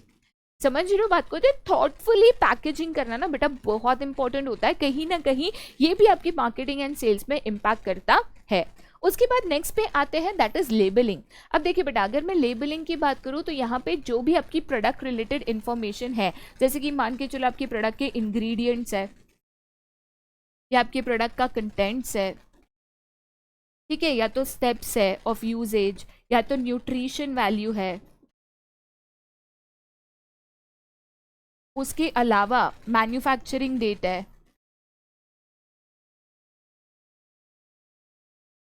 या तो प्रोडक्ट की एक्सपायरी डेट है, राइट। ये सारी चीज़ें बेटा बहुत बहुत इंपॉर्टेंट होती है, बिकॉज राइट टू इन्फॉर्मेशन के अंडर एज अ कंज्यूमर आप कोई भी प्रोडक्ट को अगर यहाँ पे परचेज करते हो तो प्रोडक्ट रिलेटेड सारी इन्फॉर्मेशन जो आपको रिक्वायर्ड होती है वो आपको मिलना बहुत इंपॉर्टेंट है। और इसीलिए प्रोडक्ट की पैकेजिंग पे, चाहे वो आप उसको प्लास्टिक में पैक करो या कंटेनर्स में, टिन बॉक्सेस में पैक करो या प्लास्टिक बॉटल्स में कोल्ड ड्रिंक्स को पैक करो, हर जगह पे उस पर एक स्टिकर लगाकर या पीछे प्रिंट कर कर ये चीजें लेबलिंग करना बहुत इंपॉर्टेंट यहाँ पे होता है, राइट।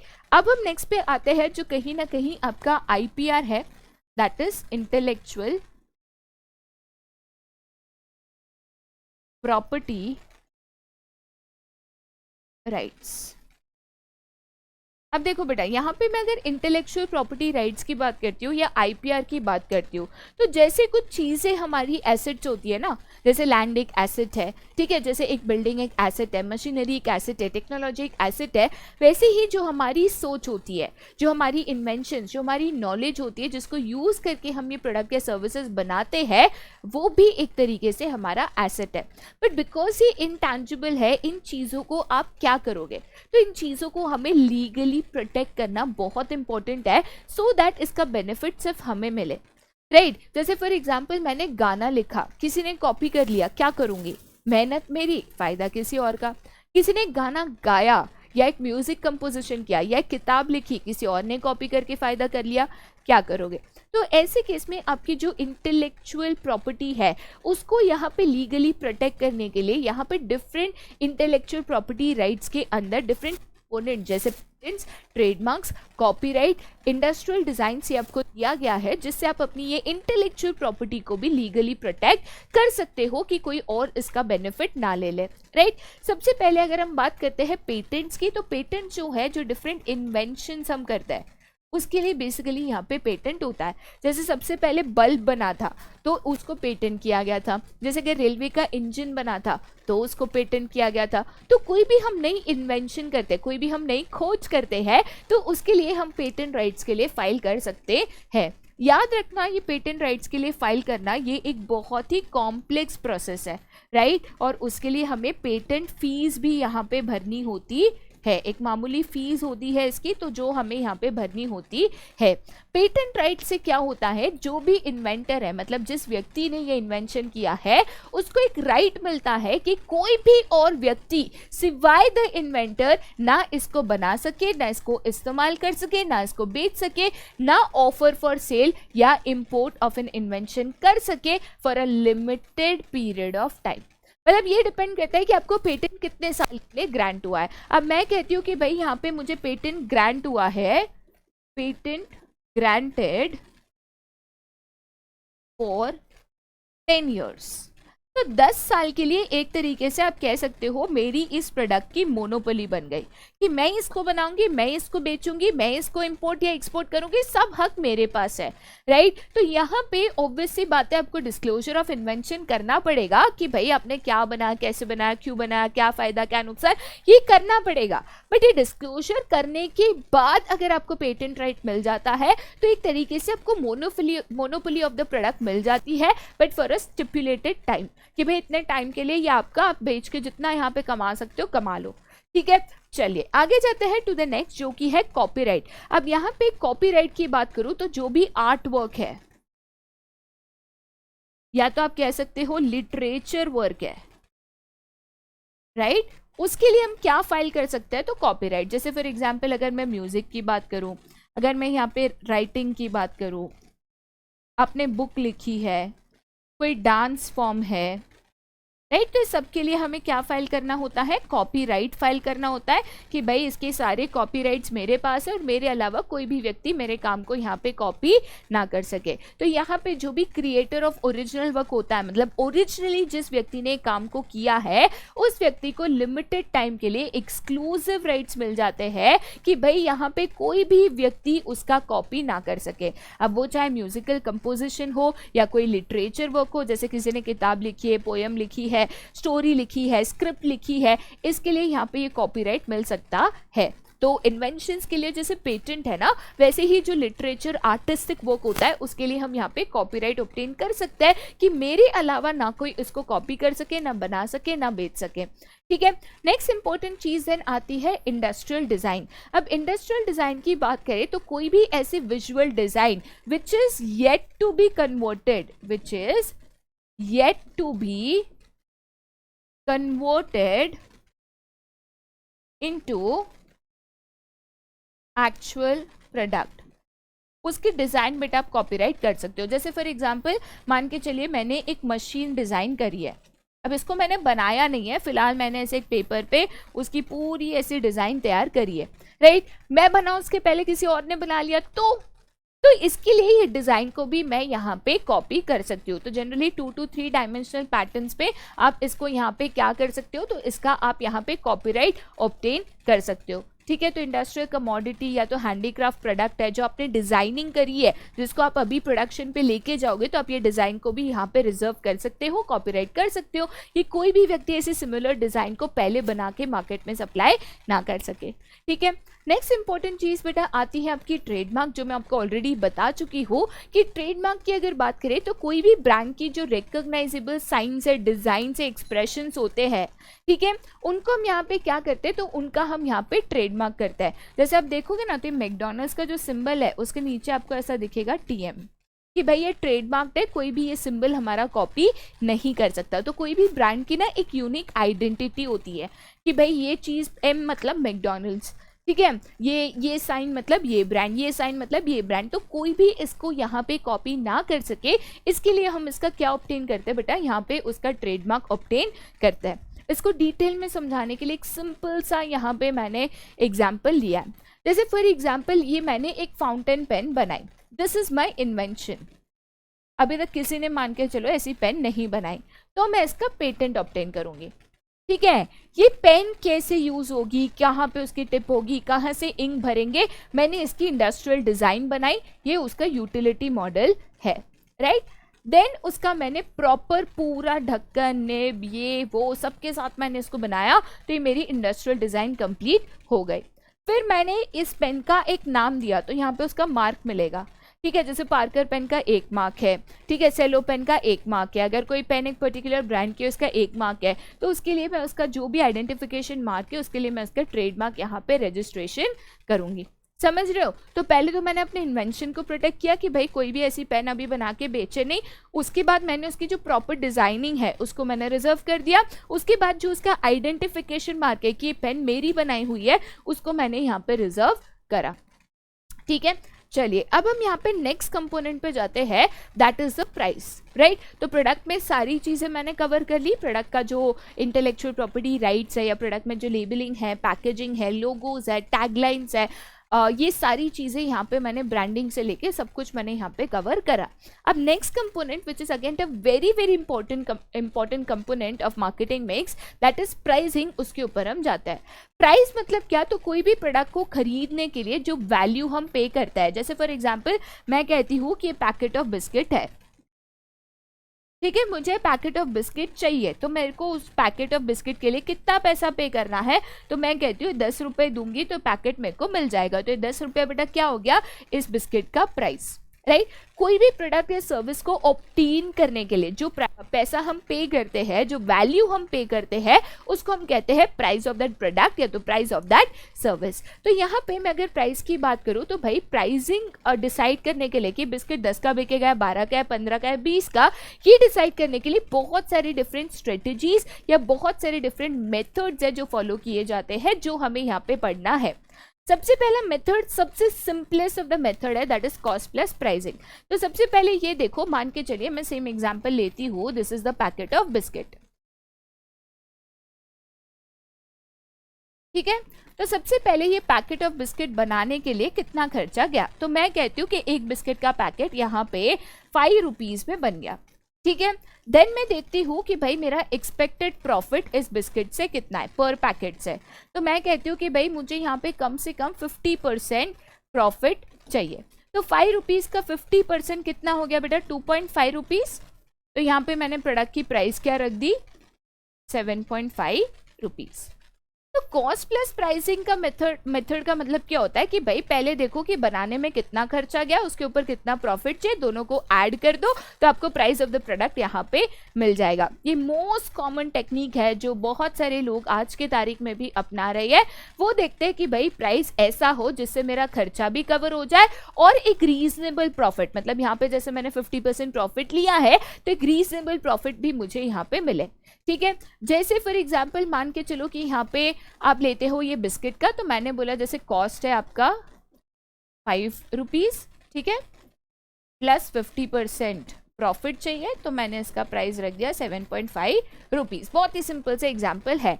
कोई भी प्रोडक्ट का खर्चा लो, खर्चे में आपका प्रॉफिट मार्जिन ऐड करो, दोनों को प्लस करके total price of the product आपको यहाँ पे मिल जाएगा। अब ये क्यों किया जाता है, एक तो भाई आपका कैपिटल एक्सपेंडिचर जस्टिफाई होता है कि मैंने जो खर्चा किया उतना तो पैसा मैंने कवर करा, राइट। उसके अलावा जो लाइकली प्रोडक्शन कॉस्ट है फॉर न्यू या मॉडिफाइड प्रोडक्ट वो आपको पता चलता है, एंड साथ ही साथ जो हाई कॉस्ट एरियाज है आप इसके ऊपर यहाँ पे फोकस कर सकते हो, ठीक है।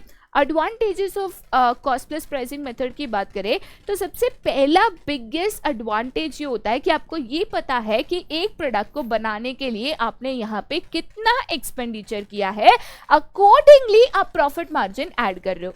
मतलब मुझे पता है कि मुझे 50% प्रॉफिट एक प्रोडक्ट से चाहिए, वो मुझे मिल रहा है क्योंकि पहले 5 रुपया खर्चा तो निकाला, उसके ऊपर 2.5 रुपया लिया ना, राइट। नेक्स्ट इंपॉर्टेंट चीज क्या है, ये सिंपलेस्ट मेथड है, कोई कॉम्प्लेक्सिटी नहीं है। वैसे भी मुझे कॉस्ट ऑफ द प्रोडक्ट पता करना ही है, प्लस मैंने प्रॉफिट मार्जिन किया, बहुत इजीली मैंने यहाँ पे प्राइस डिसाइड कर लिया। साथ ही साथ अगर जो कंपनी है वो अपना डेटा यूज कर सकती है अपने कॉस्ट को डिसाइड करने के लिए। मुझे ये नहीं देखना है कि वो कितने में बेच रहा है, मार्केट में क्या चल रहा है, कुछ नहीं, मैं अपने मुताबिक प्राइस डिसाइड कर रही हूँ, मेरा ये खर्चा, मेरे को इतना प्रॉफिट चाहिए। डिसएडवांटेजेस की बात करें तो सबसे पहले यहाँ पे डिमांड या तो future demand of the product नहीं देखी जाती। भाई मैं ये तो देख रही हूँ मेरा बिस्किट का प्राइस इतना, बट लोग क्या उसको खरीदेंगे? क्योंकि आप कितना भी अच्छा प्राइस रखो, अगर लोग खरीद नहीं रहे तो क्या मतलब।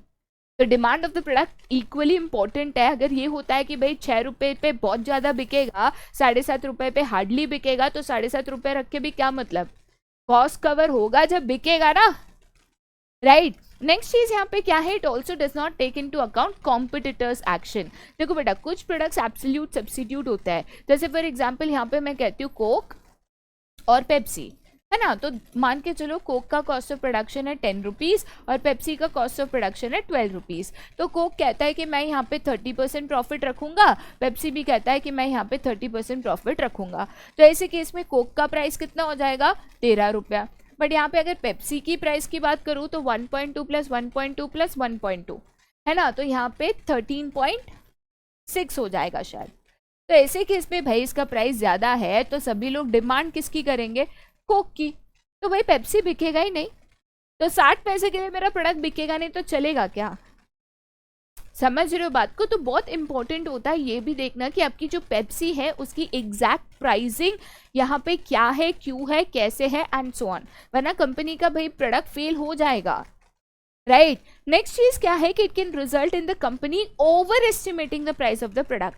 क्योंकि ऐसे केस में ना काफी बार ये होता है कि जो संक कॉस्ट वगैरह होते हैं वो इंक्लूड हम कर देते हैं और जो अपॉर्चुनिटी कॉस्ट है उसको हम यहाँ पे इग्नोर करते हैं। तो ऐसे केस में बहुत बार ना हम ओवर प्राइस कर देते हैं अपने प्रोडक्ट को, मतलब हम 6 में भी बेच सकते हैं बट हमने 7.5 कर दिया, एक तो प्रोडक्ट बिकेगा नहीं, तो ultimately loss of the company होगा। तो कॉस्ट प्लस प्राइसिंग अगर यूज कर रहे हो तो बहुत चीजें कंसिडर करके इनको यूज करना चाहिए। अब सेकेंड मेथड ये होता है पेनिट्रेशन प्राइसिंग।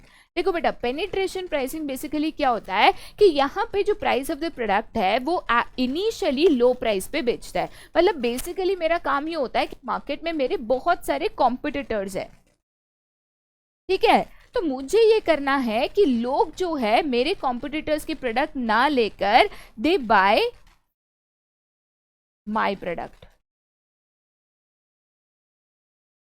ठीक है, बेसिकली क्या होता है मैं आपको समझाती हूँ। जैसे फॉर एग्जांपल मान के चलो आज आप एक ऐसा प्रोडक्ट बना रहे हो जिसका मार्केट में बहुत ज्यादा कंपटीशन है, लेटेस्ट से सोप या तो लेटेस्ट से a cold drink, soft drink, ठीक है। तो मार्केट में बहुत सारी ब्रांड्स है जो प्रोडक्ट ऑलरेडी बना रही है। तो मैं कहती हूँ कि मैं मेरे प्रोडक्ट का प्राइस फिलहाल इतना कम कर दूँ कि लोग देखें कि भाई मेरी चीज़ बहुत सस्ती मिल रही है, तो मजबूर हो जाए कि मेरी चीज़ खरीदे, वो ट्राई करे, पसंद करे, फिर धीरे धीरे प्राइस बढ़ा देंगे। तो इसको कहते हैं पेनिट्रेशन प्राइसिंग, जहाँ पे आप मार्केट में घुसने के लिए आपके कॉम्पिटिटर से लोग आपके प्रोडक्ट पे शिफ्ट हो, इसके लिए इनिशियली आप प्राइसिंग यहाँ पे बहुत कम करते हो सो दैट आप नए कस्टमर्स को अपने प्रोडक्ट की तरफ अट्रैक्ट कर सको। लेकिन एक चीज याद रखना, जो एक्सपेक्टेशन है कि भाई कस्टमर लोअर प्राइस पे इजीली खरीद लेगा, इसके ऊपर ये प्राइसिंग तो काम करती है। और इसके एडवांटेजेस भी है कि भाई डिफ्यूजन एंड अडॉप्शन पे आप जा सकते हो। डिफ्यूजन एंड अडॉप्शन बेसिकली क्या, कि मैं अगर मान के चलो एक पर्टिकुलर ब्रांड का एक प्रोडक्ट खरीद रही हूँ, सामने वाला मेरे को उसको 50% ऑफ पे दे रहा है, मतलब 50% कम प्राइस पे दे रहा है, तो मैं इसको छोड़ के उसके पास चले जाऊंगी। सेम प्राइस पे दे रहा है तो मैं सोचूंगी भाई इतने सालों से ये यूज कर रही हूँ तो उसके पास क्यों जाऊं मैं, तो इसको छोड़ा इसके पास गई, क्यों? क्योंकि उसने मुझे काफी कम प्राइस पे दिया। तो इसके ऊपर पेनिट्रेशन प्राइसिंग काम करती है। सेकेंड इसका यहाँ पे एडवांटेज क्या है कि it can create goodwill among early adopter segment. मतलब जनरली क्या होता है कि जब हम सस्ता खरीद लेते हैं, ठीक है, तो चलो सस्ता है तो मैंने खरीदा, मेरे को अच्छा लगा, बहुत मस्त लगा, तो लोगों को कहते हैं ए वो प्रोडक्ट है ना बहुत 50% ऑफ पे, बहुत मस्त है, खरीद लेना, मिस मत करना, हमेशा आउट ऑफ स्टॉक होता है। तो ये वर्ड ऑफ माउथ पब्लिसिटी यहाँ पे हो सकती है। लोगों ने खरीदा, सस्ता था करके ज़्यादा लोग खरीदेंगे, अच्छा लगेगा तो लोगों को बताएंगे, तो वर्ड ऑफ माउथ यहाँ पे स्प्रेड हो सकता है, प्रमोशन हो सकता है, राइट।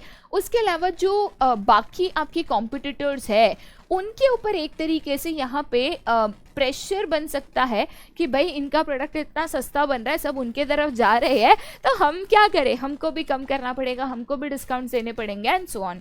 राइट उसके अलावा जो कॉम्पिटिटर्स है उसको वो डिस्करेज करता है टू एंटर द मार्केट। अब देखिए लो प्राइसेस ना एक बैरियर है, मतलब ये ऐसे होगा कि देख मैं तो इतने में बेच रहा हूँ, तेरे में ताकत है कि इतने कम में बेचने का, तो मार्केट में आना, क्योंकि मेरे से ज्यादा प्राइस पे अगर बेचोगे तो लोग आपका प्रोडक्ट क्यों ही तो खरीदेंगे। तो वो एक है ना एंट्री बैरियर होता है, जैसे जियो ने सेट करा, ठीक है। तो जियो मार्केट में आया तो वोडाफोन और एयरटेल से काफी कम प्राइसेस पे मतलब फ्री में ही दे दिया, जिससे वो मार्केट में धड़ाके से एकदम ऐसे घुस गया।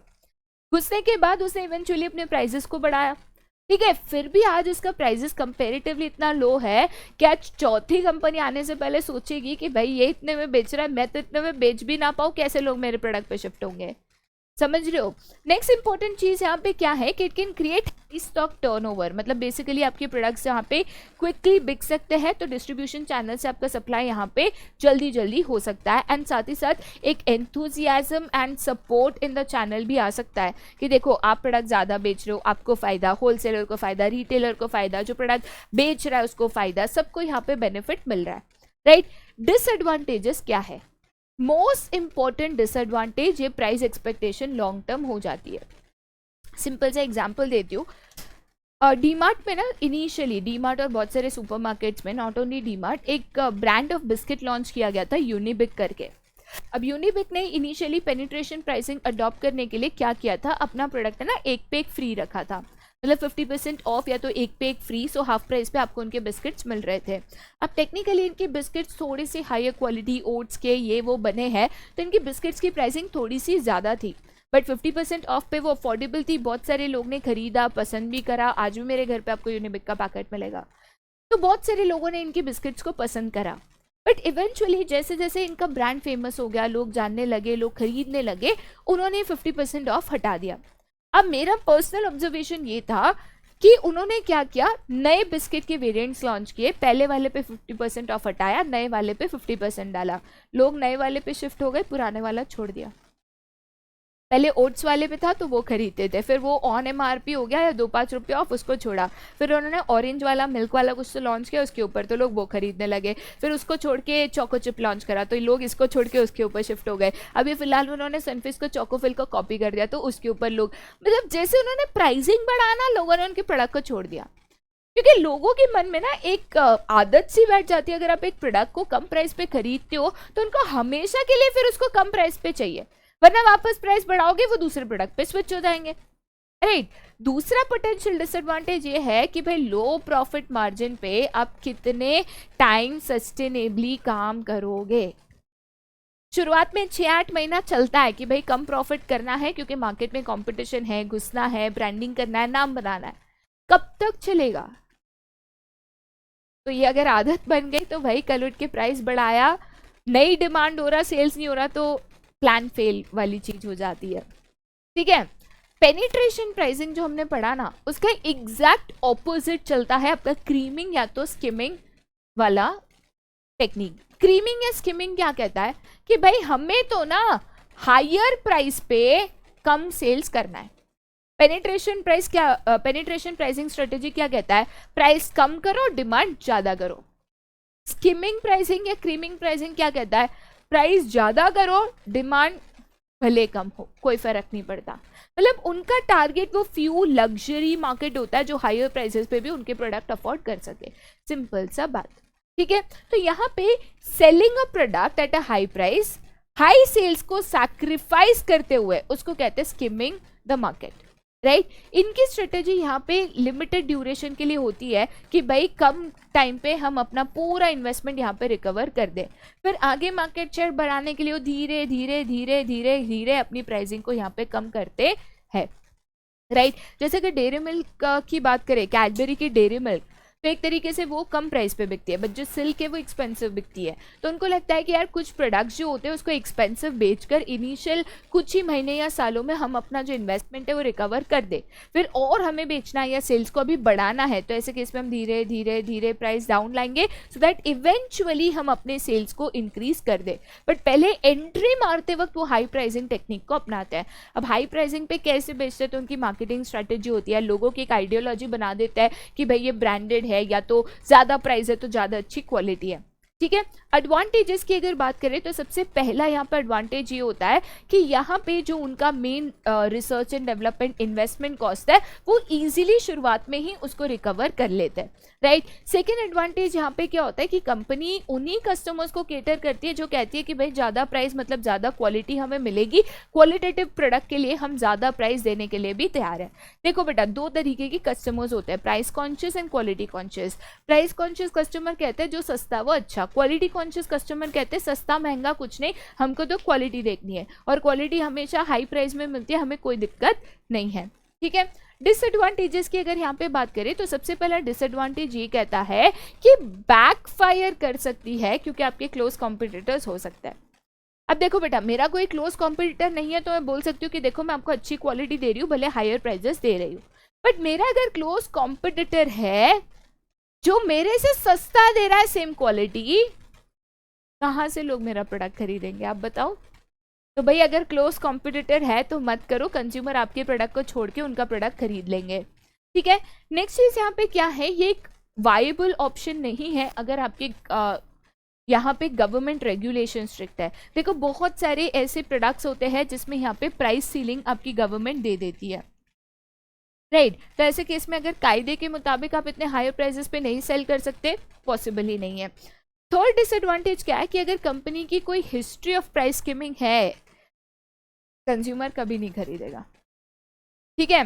तो अगर मान के चलो आप हमेशा सेम टेक्निक यूज करते हो हर प्रोडक्ट में कि 6 महीना ज़्यादा पे बेचते हो फिर धीरे धीरे कम करते हो, कंज्यूमर्स को ना आदत हो जाती है आपकी ये सोच की, तो उसको पता है 6 महीना ज़्यादा पे बेचेंगे फिर कम करेंगे, 6 महीना ज़्यादा पे बेचेंगे फिर कम करेंगे, तो कहेंगे कि भाई खरीदना है ना 6 महीना रुक जाए, प्राइस कम हो जाएगा तभी हम इसको खरीद लेंगे, राइट। तो ये भी एक चीज़ यहाँ पे होती है।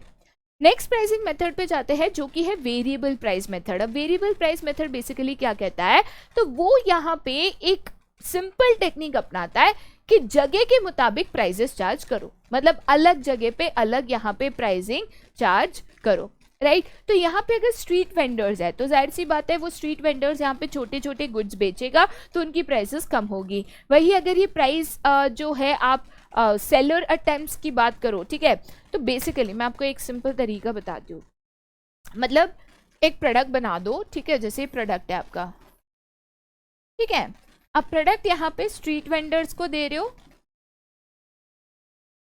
लो प्राइसेस रखो, यही प्रोडक्ट्स आप मॉल में सप्लाई कर रहे हो, हाई प्राइसेस रखो, यही प्रोडक्ट्स का पर्सनल सेलिंग कर रहे हो, उधर डिस्काउंट्स दे दो। प्रोडक्ट सेम है, अलग अलग जगहों पे उसकी प्राइसिंग अलग है, मतलब मैं चाह रही हूँ कि मैं कंबाइंड ज्यादा से ज्यादा प्रॉफिट कमा सकूँ। जहाँ पे प्राइस सेंसिटिव कस्टमर है उधर सस्ता दे दो, जहाँ पे क्वालिटी कॉन्शियस कस्टमर है उधर महंगा बेच लो, जहाँ पे कन्विंसिंग वाली चीज लगती है उधर मेरे को डिस्काउंट देना है, ठीक है। सिंपल वाला स्ट्रेटेजी है वेरिएबल प्राइसिंग। अब इसका एग्जाम्पल यहाँ पे दिया हुआ है, राइट। तो difference on order size by the customer, तो अभी सॉफ्ट ड्रिंक बॉटल है 200 ml की 8 रुपए की है, 2000 ml की 55 रुपीज की है, तो देखा जाए तो 10 गुना आपको मिल रहा है बट 10 गुना प्राइस नहीं लग रहा है ना। ये एक अर्निंग स्ट्रैटेजी है मेरे दोस्त।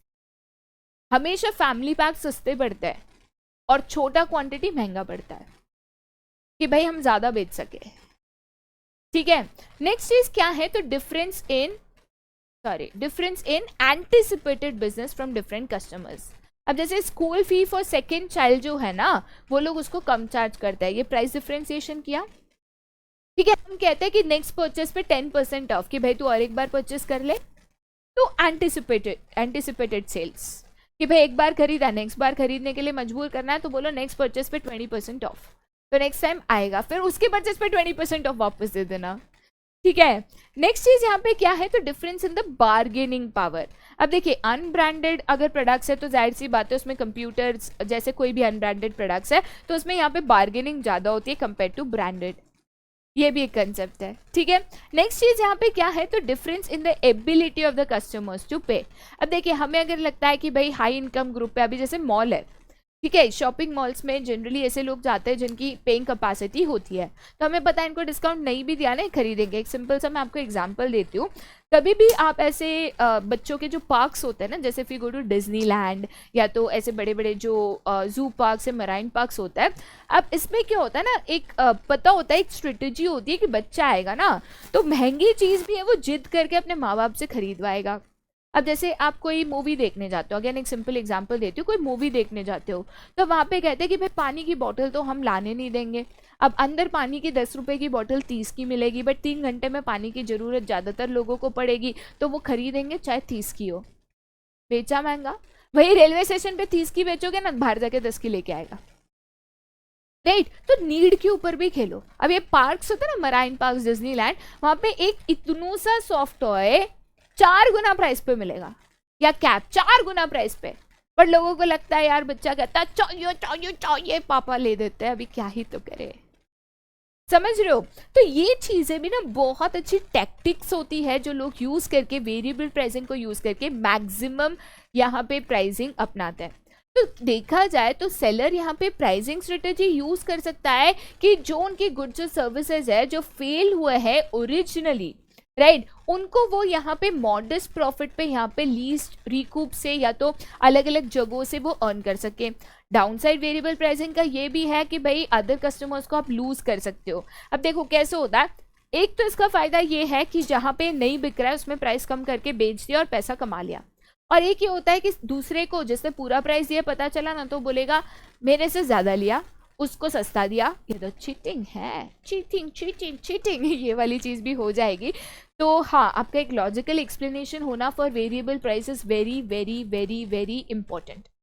ठीक है, अब हम आगे जाते हैं टू द नेक्स्ट, जो कि है आपका प्लेस वेरिएबल। तो प्रोडक्ट हो गया, प्राइस हो गया, अभी हम जाते हैं प्लेस पे, देन बचेगा आपका प्रमोशन। ठीक है, प्लेस वेरिएबल की अगर बात करें तो प्लेस बेसिकली क्या होता है, तो इसको हम यहाँ पे फिजिकल डिस्ट्रीब्यूशन भी कहते हैं।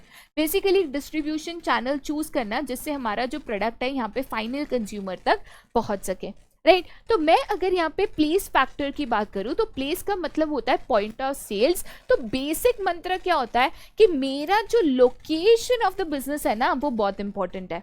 देखो बेटा, एक चीज कभी भी समझो, बहुत बार ऐसे होता है कि यहाँ पे प्रॉपर्टी सस्ती है, यहाँ पे प्रॉपर्टी महंगी है। कुछ होते हैं प्राइम लोकेशंस जहाँ पे बहुत ज़्यादा फुटफॉल होता है, जहाँ पे आजू बाजू बहुत ज़्यादा लोग होते हैं। जैसे अगर मॉल्स में आप दुकान लोगे तो महंगी होगी, सिमिलरली अगर आप रेलवेज, बसेस, मार्केट्स में दुकान लोगे महंगी होगी, कहीं दूर कोने में लोगे तो सस्ती होगी। तो लोकेशन है ना बिजनेस में बहुत इंपॉर्टेंट एलिमेंट होता है for the success of the business. अब प्लेस मिक्स क्या कहता है या तो फिजिकल डिस्ट्रीब्यूशन क्या कहता है, तो एक ऐसा डिस्ट्रीब्यूशन चैनल बनाना जिससे आपका जो गुड्स है वो प्रोड्यूसर से अल्टीमेट कंज्यूमर तक पहुंच सके। अब देखिए, जैसे यहाँ पे मेरा लेटर से प्रोड्यूसर है, या तो मैं लिख सकती हूँ मैन्युफैक्चरर, वो जैसे होलसेलर को देता है, होलसेलर रिटेलर को देता है, रिटेलर कंज्यूमर को देता है। तो ये एक एग्जाम्पल ऑफ डिस्ट्रीब्यूशन चैनल हो गया ना, कि मैंने इन दोनों इंटरमीडियरीज को यूज करके मेरा जो प्रोडक्ट है फाइनल कंज्यूमर तक पहुंचाया, राइट। तो इसको हम क्या कहते हैं, प्लेस मिक्स यहाँ पे कहते हैं। अब देखिए, प्लेस मिक्स की अगर बात करें, चैनल ऑफ डिस्ट्रीब्यूशन की बात करें, तो ये 3 तरीके से बनती है। एक प्रोड्यूसर सोचता है कि भाई मैं जो मेरा गुड्स है वो फाइनल कंज्यूमर तक कैसे पहुंचाऊं, तो ऊपर होता है आपका प्रोड्यूसर। एक सिंपल तरीका बता रही हूँ, ठीक है। जैसे प्रोड्यूसर है वो देता है होलसेलर को, होलसेलर देता है रिटेलर को, रिटेलर देता है कंज्यूमर को। तो ये प्रोडक्ट नीचे नीचे नीचे नीचे आया, राइट। तो ये कौन सा हो गया बेटा, डाउनवर्ड हो गया, ठीक है। अब अपवर्ड बेसिकली क्या होता है, अब कंज्यूमर ने प्रोडक्ट खरीदा, उसने पैसे दिए रिटेलर को, रिटेलर ने पैसे दिए होलसेलर को, होलसेलर ने पैसे दिए प्रोड्यूसर को। तो यहाँ पे चैनल ऊपर ऊपर जा रहा है, राइट। तो इसको हम कहेंगे अपवर्ड, ठीक है। तो बेसिकली क्या होता है, जैसे प्रोड्यूसर को कंज्यूमर तक गुड पहुंचाना है तो दिस इज डाउनवर्ड, और जो कंज्यूमर है ये गुड्स के पैसे जो है प्रोड्यूसर तक पहुंचाता है तो ये हो गया अपवर्ड फ्लो, राइट। नेक्स्ट होता है आपका मार्केटिंग इंफॉर्मेशन फ्लो। अब मार्केटिंग इंफॉर्मेशन दोनों अपवर्ड एंड डाउनवर्ड होता है। अब जैसे प्रोड्यूसर है, कोई नया गुड्स बनाता है तो वो इन्फॉर्मेशन होलसेलर, रिटेलर, कंज्यूमर तक पहुंचाता है कि नया गुड हमने लॉन्च किया, नया प्रोडक्ट लॉन्च किया है, तो इन्फॉर्मेशन डाउनवर्ड फ्लो हुआ। अब कंज्यूमर अपना फीडबैक देता है, प्रोडक्ट इंप्रूवमेंट्स देता है, ये प्रोडक्ट बना लो, तो ये सजेशंस जो है ये अपवर्ड फ्लो होते हैं। और इसीलिए अगर मार्केटिंग इन्फॉर्मेशन की बात करूँ तो ये दोनों डाउनवर्ड एंड अपवर्ड फ्लो होता है। अब न्यू प्रोडक्ट इन्फॉर्मेशन अगर है डाउनवर्ड फ्लो हो सकती है, बट अगर जो फीडबैक एंड सजेशंस है, ठीक है, ये यहाँ पे अपवर्ड फ्लो होता है। कंज्यूमर अपनी फीडबैक और सजेशन यहाँ पे प्रोड्यूसर तक पहुंचाता है, राइट। ये जो चैनल्स ऑफ डिस्ट्रीब्यूशन है ना बेटा, ये हमने मार्केटिंग मैनेजमेंट में भी पढ़ा था, तो इसके लिए थोड़ा सा क्विक जाऊंगी मैं यहाँ पे। चैनल्स ऑफ डिस्ट्रीब्यूशन की बात करें तो बेसिकली ये दो टाइप में डिवाइड होती है, direct and indirect channel. Indirect channel 3 सब टाइप की होती है, 1 लेवल, 2 लेवल या तो 3 लेवल यहाँ पे होती है, ठीक है। तो सबसे पहले अगर डायरेक्ट चैनल की मैं यहाँ पे बात करूँ तो डायरेक्ट चैनल यहाँ पे क्या होता है, जैसे फॉर एग्जांपल अगर प्रोड्यूसर है, प्रोड्यूसर बिना कोई इंटरमीडियरी को यूज करके अपना प्रोडक्ट डायरेक्ट कंज्यूमर को सेल कर रहा है, जैसे फॉर एग्जांपल बाटा, तो इसको हम कहेंगे डायरेक्ट चैनल या तो 0 लेवल चैनल, क्योंकि हमने यहाँ पे कोई इंटरमीडियरी यूज नहीं करा। सेकेंड होता है कि प्रोड्यूसर जो है अपने गुड्स होलसेलर को देता है और होलसेलर ये डायरेक्टली यहाँ पे कंज्यूमर को देता है, ठीक है। या तो प्रोड्यूसर जो है अपने गुड्स आप कह सकते हो यहाँ पे रिटेलर को देता है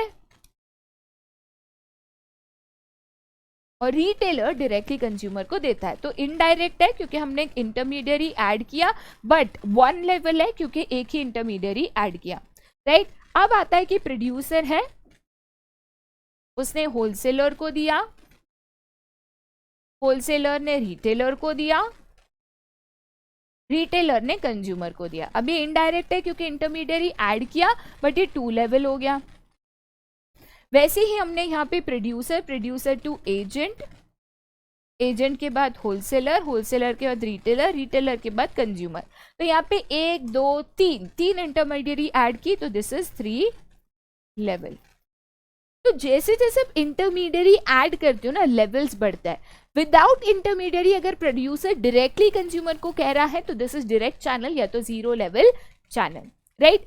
चलिए अब यहाँ पे कंसिडरेशंस रिलेटेड टू प्रोडक्ट यहाँ पे गिवन है, मतलब बेसिकली कौन से फैक्टर्स होते हैं प्रोडक्ट रिलेटेड जो यहाँ पे choice of channel of distribution affect कर सकता है।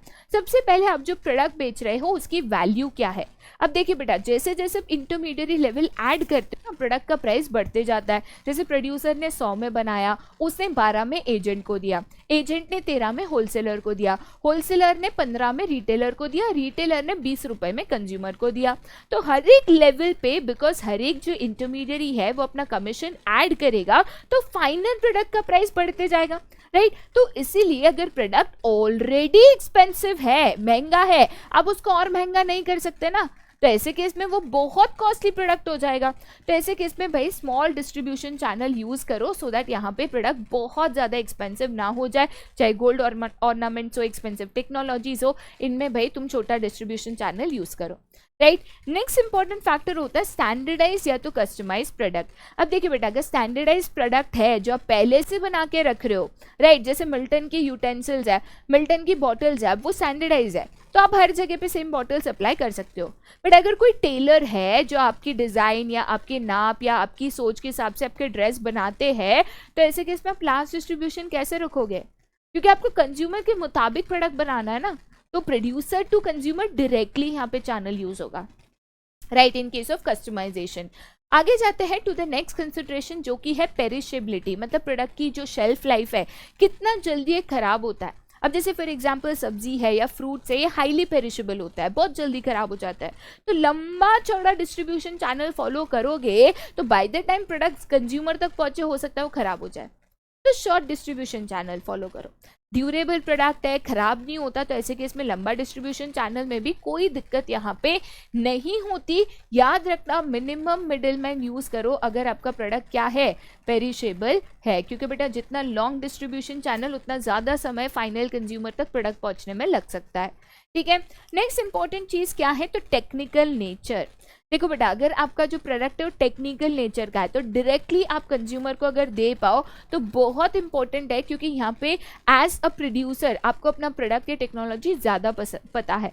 तो ऐसे केस में लोगों को अपनी टेक्नोलॉजी समझाना, फीचर समझाना, उसको डेमो देना, उसको प्रॉपर्ली एक्सप्लेन करना आसानी से कर पाओगे। वरना क्या होगा, आप एजेंट को समझाओगे, एजेंट होलसेलर को, होलसेलर रिटेलर को, रिटेलर कंज्यूमर को, उसमें आधी इन्फॉर्मेशन मिस हो जाएगी।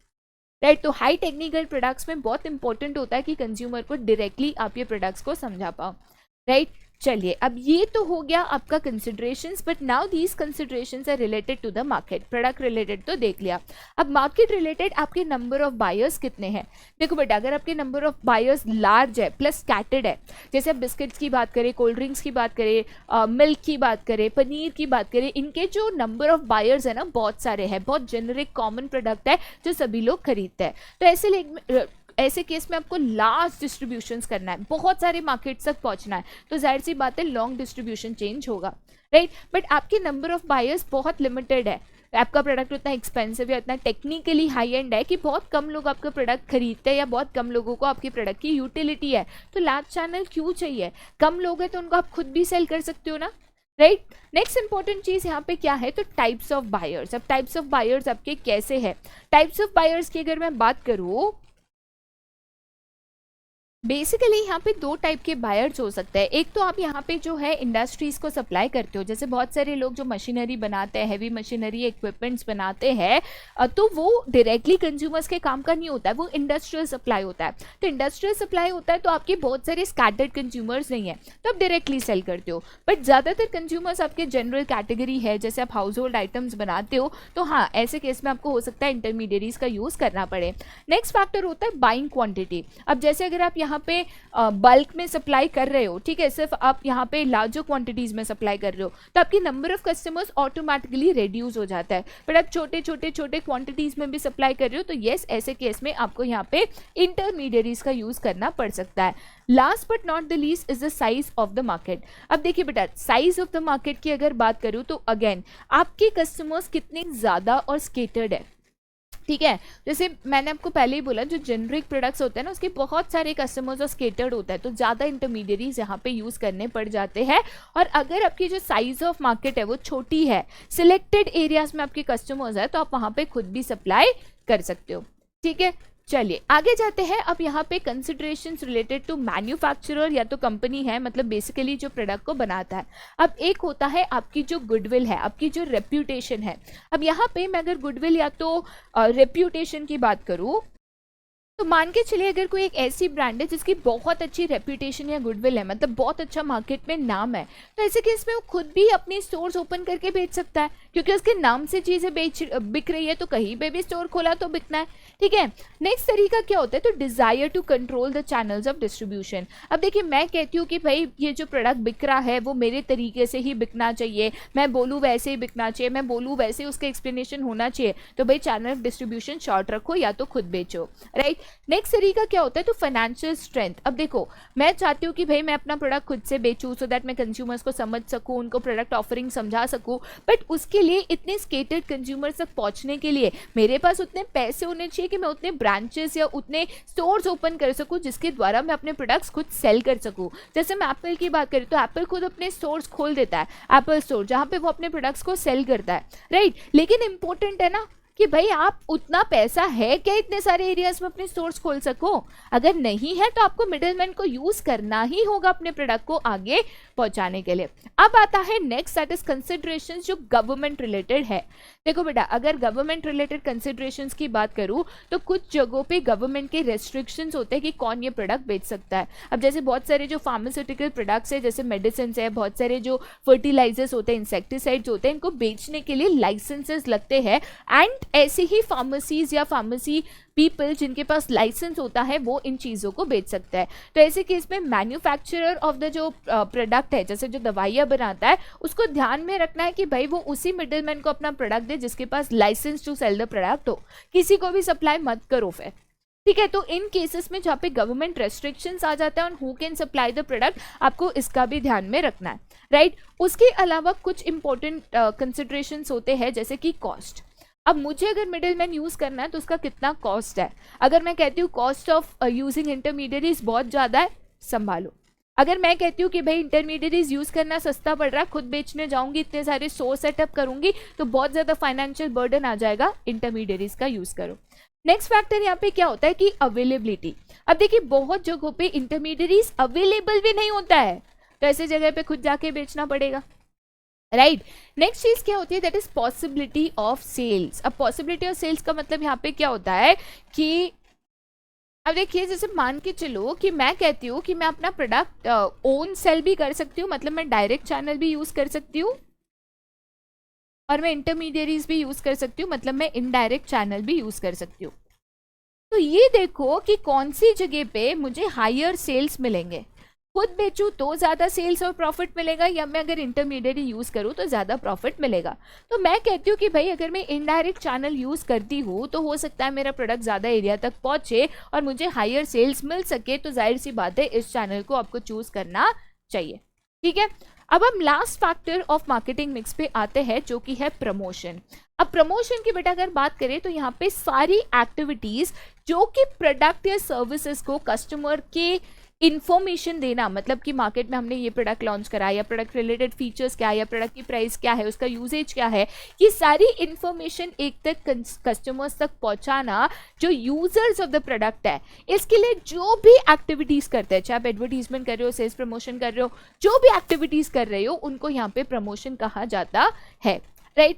प्रमोशन के लिए जो सेल्स स्ट्रेटेजी बनाई जाती है, अब सेल्स स्ट्रेटेजी बेसिकली क्या कहती है, तो ये एक ऐसा कॉम्प्रिहेंसिव प्लान है, स्ट्रेटेजी हमेशा कॉम्प्रिहेंसिव प्लान होता है जहां पे हम कंपनी की जो ब्रांड पोजीशन है उसके कॉम्पिटिटिव एडवांटेज कहता है। एक बेसिक सा एग्जांपल देती हूँ मैं आपको, ठीक है। जैसे मान के चलिए फॉर एग्जांपल हम वॉचेस की बात करते हैं, तो मैं कहती हूँ कि एक वॉच है of a new company XYZ और एक वॉच है ऑफ टाइटन, कौन से को पहले प्रेफरेंस, सबको मालूम है, यस। तो हमारे ना दिमाग में एक ब्रांड की पोजीशन होती है, इससे ये अच्छा, इससे ये ऊपर, तो ये जो पोजीशनिंग होती है ना वही सेल्स स्ट्रेटेजी को इम्प्रूव करनी होती है कि जब भी वॉच का नाम है ना तो टाइटन का नाम है। तो ऐसे केस में जो सेल्स रिपीटेटिव आपको मिलते हैं वो यहाँ पे आपको मिल सकते हैं, राइट। तो बेसिकली एक ब्रांड का एक रेप्यूटेशन या एक impression in the minds of people बना देना कि जब भी ये प्रोडक्ट की नाम हो, जैसे जब भी चॉकलेट का नाम आता है तो कैडबरी आता है, जब भी बटर का नाम आता है तो अमूल आता है, तो बटर और भी ब्रांड्स के मिलता है, समझ में आ रहा है। बट ऐसे केस में भाई बटर बोले तो अमूल, है ना। तो ये इंपॉर्टेंट होता है, ये पोजीशनिंग करना यहाँ पे इंपॉर्टेंट होता है, राइट। इसका इंपॉर्टेंस या तो सिग्निफिकेंस क्या है, अब देखिए प्लानिंग और जब आप सेल्स स्ट्रेटेजी क्रिएट करते हो तो ऐसे केस में सबसे पहले आपके जो लॉन्ग टर्म गोल्स है वो आप एनालाइज करते हो, सेल्स साइकिल को बिल्डअप करते हो। तो बेसिकली यहाँ पे आपका एक काम होता है कि जो भी आपके सेल्स पीपल है उनको अपने पर्सनल करियर गोल्स पता चलता है कि भाई मेरा ये टारगेट है, मेरे को ये अचीव करना है, अगर ये मैंने करके दिखाया तो कंपनी को तो ग्रोथ मिलेगा, मुझे भी यहाँ पे ग्रोथ मिलेगा, ठीक है। चलिए यहाँ पे हम आगे जाते हैं टू द टाइप्स। अब यहाँ पे सबसे पहले बात करते हैं डायरेक्ट सेल्स स्ट्रेटेजी की। अब डायरेक्ट सेल्स स्ट्रेटेजी में जो लोग हैं डायरेक्टली उनके कॉम्पिटिटर पे अटैक करते हैं, ठीक है। कॉम्पिटिटर पे कैसे अटैक करते हैं, तो नेगेटिव सेलिंग भी इसको कहते हैं। मैं आपको एक एग्जांपल देती हूँ, जैसे मान के चलो सैमसंग है, सैमसंग का कॉम्पिटिटर एप्पल है, ठीक है। तो सैमसंग कहता है एप्पल है अच्छा, सेम फीचर्स लेकिन कितना महंगा दे रहा है, आज वो जो कैमरा दे रहा है, वो जो आपको फीचर्स दे रहा है, वही मैं उसे 30% कम में दे रहा हूँ।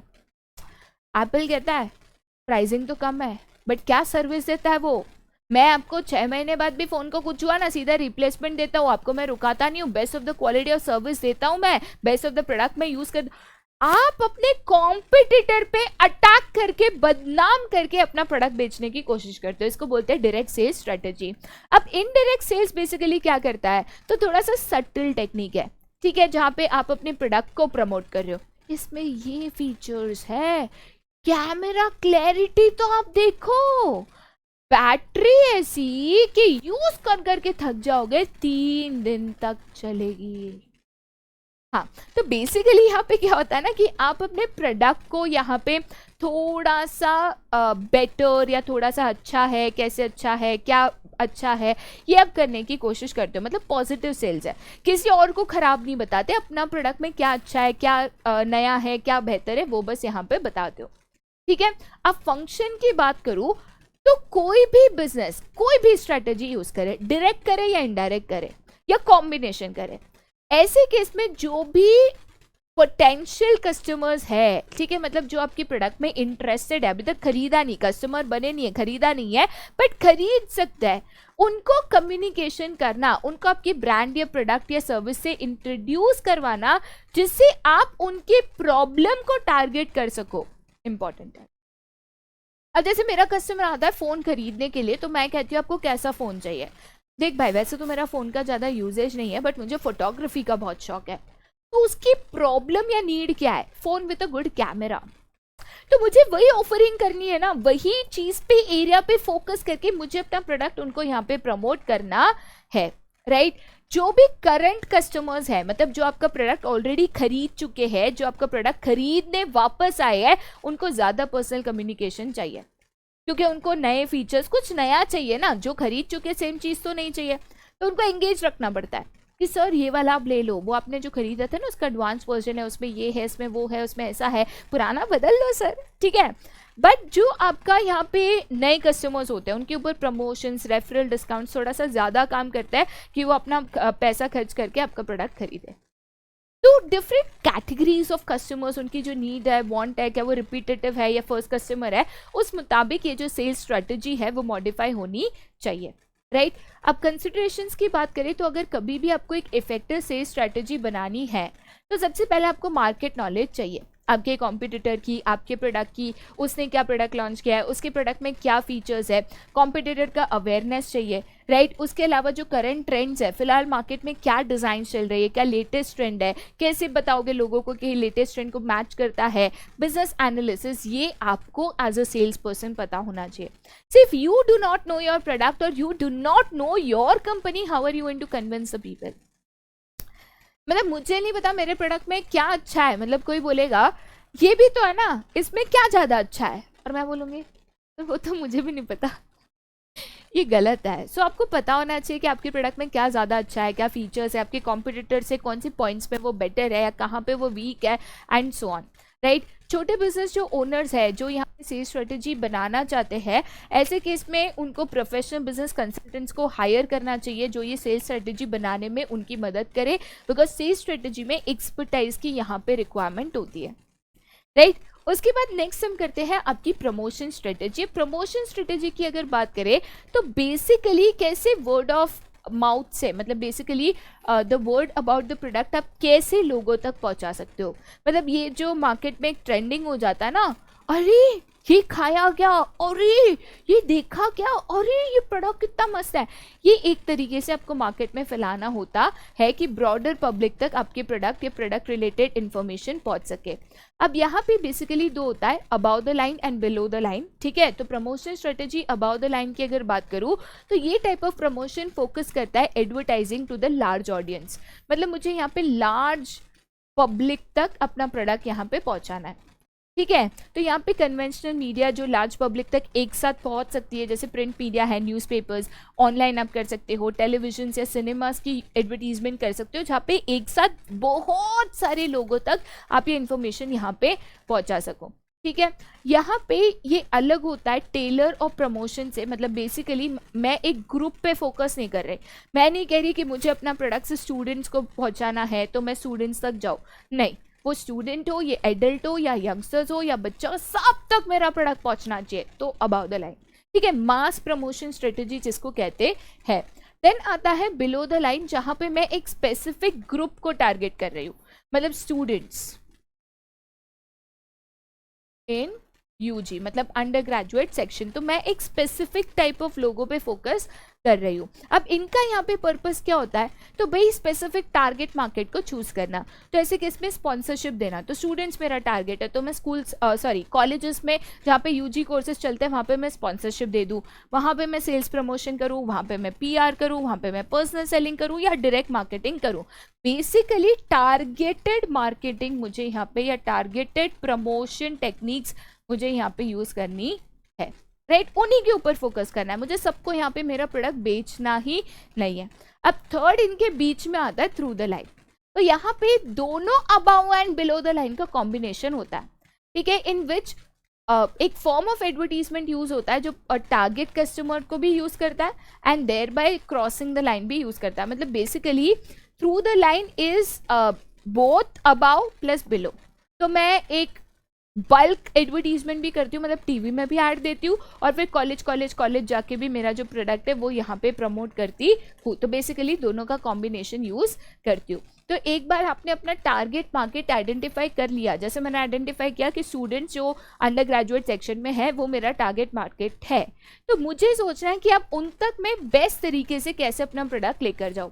बेस्ट तरीका होता है कि आप कॉलेज में जो इवेंट्स होते हैं, एनुअल डे इवेंट्स होते हैं, वहाँ पे आप अपने प्रोडक्ट को प्रमोट करो, उनको स्पॉन्सरशिप दो या सैम्पल प्रोडक्ट्स दे दो या गिफ्ट वाउचर्स दे दो। तो ये बेस्ट तरीका यहाँ पे होता है, राइट। बट ज़्यादातर बिजनेस यहाँ पे कॉम्बिनेशन ऑफ दोनों यूज़ करते हैं, एडवर्टीजमेंट भी करते हैं, पर्सनल सेलिंग भी करते हैं, सो दैट कॉम्बिनेशन यूज़ करके वो मैक्सिमम प्रमोशन या सेल्स यहाँ पे कर सके, ठीक है। अब डिफरेंट प्रमोशन टेक्निक्स या स्ट्रेटजीज की बात करूँ तो one of the most promotion technique जो कॉमन है वो एडवर्टाइजिंग है। याद रखना है advertising paid form of communication है, चाहे आप न्यूज़पेपर में एडवर्टीजमेंट दो, टेलीविजन में दो, मैगजीन्स में दो, रेडियोज़ में दो, जाहिर सी बात है आपको उसको पे करना होता है। और एडवर्टाइजमेंट बनाया इस तरीके से जाता है कि जो भी आपके पोटेंशियल कस्टमर्स है आप एडवर्टीजमेंट्स के थ्रू उनको अट्रैक्ट कर सको, लुभा सको, परसुएट कर सको कि वो आपके प्रोडक्ट की तरफ अट्रैक्ट हो जाए और उसको खरीदे और आपके कॉम्पिटिटर के प्रोडक्ट यहाँ पे ना खरीदे, राइट। अगर आपको एक एडवर्टीजमेंट बनानी है तो कहते हैं एडवर्टीजमेंट बनाने का ना एक फॉर्मूला है, और ये कोई भी रहस्यमय फॉर्मूला नहीं है, ये आपको यहाँ पे गिवन है। एडवर्टीजमेंट में 4 चीजें होनी चाहिए जिसको बोलते हैं एडा। एडा मतलब क्या, तो ए स्टैंड्स फॉर अटेंशन। ऐसी एडवर्टीजमेंट बनाओ जो सुनते ही लोगों को लगे कहाँ पे आ रहा है, तो वो म्यूजिक, वो कैची लाइंस, वो ऐसे लुभाने वाली चीजें बनाओ कि लोगों का अटेंशन ग्रैब हो, ठीक है। जैसे डेयरी मिल्क सिल्क खाते हुए जो सिल्क खाने वाली बात बताते हैं ना, या वो जो आलिया भट्ट जिस तरीके से ऐसे चॉकोफिल्स खाती है, तो वो उस तरीके से मतलब आप बनाओ कि लोग सोचे यार ये क्या हो रहा है, ठीक है। नेक्स्ट चीज़ लोगों का इंटरेस्ट जगाना, तो थोड़ा सा वो क्लाइमैक्स या वो थोड़ा सा सस्पेंस लाना या ऐसा मैसेज कहना कि लोगों का इंटरेस्ट जग सके। नेक्स्ट है डिज़ायर, तो एडवर्टीजमेंट देख के खरीदने का मन होना चाहिए। जैसे मैं दिखाती हूँ कि यार ये चीज़ से आपने ब्रश कराना तो एकदम ऐसे वाइट वाइट टीथ हो जाएंगे, हाँ क्या, चल मैं कल वो लेकर आती हूँ। तो ये एक होना चाहिए कि भाई देख के लेने का मन करना चाहिए। नेक्स्ट क्या है, तो एक्शन। तो एक तरीके से अगर ये आपका एडवर्टीजमेंट बनता है, ठीक है, तो लोग वो देखकर एक्शन इनिशिएट करें। देखो मैंने एडवर्टीजमेंट देखा, मस्त लगा, बट उसके बाद मैंने कुछ नहीं किया, क्या मतलब एडवर्टीजमेंट का। तो एडवर्टीजमेंट ऐसा बनाओ कि देख के लोग एक्शन इनिशिएट करके आपका प्रोडक्ट खरीदने आ जाए, that is the correct advertisement. तो ये 4 फॉर्मूलाज एडवर्टीजमेंट में यूज होनी चाहिए। एडवर्टीजमेंट करने के लिए बहुत सारे मीडिया चैनल्स यूज होता है, ठीक है, जैसे विंडो डिस्प्लेस करना, वो ऐसे मैनिक्विन्स में वगैरह जो प्रोडक्ट डिस्प्ले करता है, स्टेशनरी में प्रिंट करना, प्रेस एडवर्टीजमेंट देना, radio, television, direct mail, outdoor advertisement, ambient, ये बहुत सारे तरीके होता है। कोई भी मेथड यूज करो, बट एडा फॉर्मूला यहाँ पे बहुत बहुत बहुत इंपॉर्टेंट होता है, ठीक है। ये भी सारे तरीके हैं, एडवर्टीजमेंट्स के तरीके इतने इंपॉर्टेंट नहीं है। अब सेकेंड यहाँ पे टेक्निक ऑफ प्रमोशन जो है दैट इज पर्सनल सेलिंग। अब पर्सनल सेलिंग की अगर बात करूँ तो यहाँ पे जो हमारे प्रोस्पेक्टिव बायर्स होते हैं, ठीक है, उनको जो हमारे सेल्स पर्सन है पर्सनली अप्रोच करके उनकी नीड्स वांट्स को समझ के उनके प्रोडक्ट्स एक्सप्लेन करके उनको कन्विंस कर यहाँ पे प्रोडक्ट बेचने की कोशिश करते हैं, राइट। तो बेसिकली आपको कन्विंस करने का पावर होना चाहिए। आप एक सर्विस प्रोवाइडर हो, आपको अपने प्रोडक्ट रिलेटेड पूरी इन्फॉर्मेशन होनी चाहिए कि आप सामने वाले को बताकर अट्रैक्ट करके पर्सुएट करके अपना प्रोडक्ट बेच दो।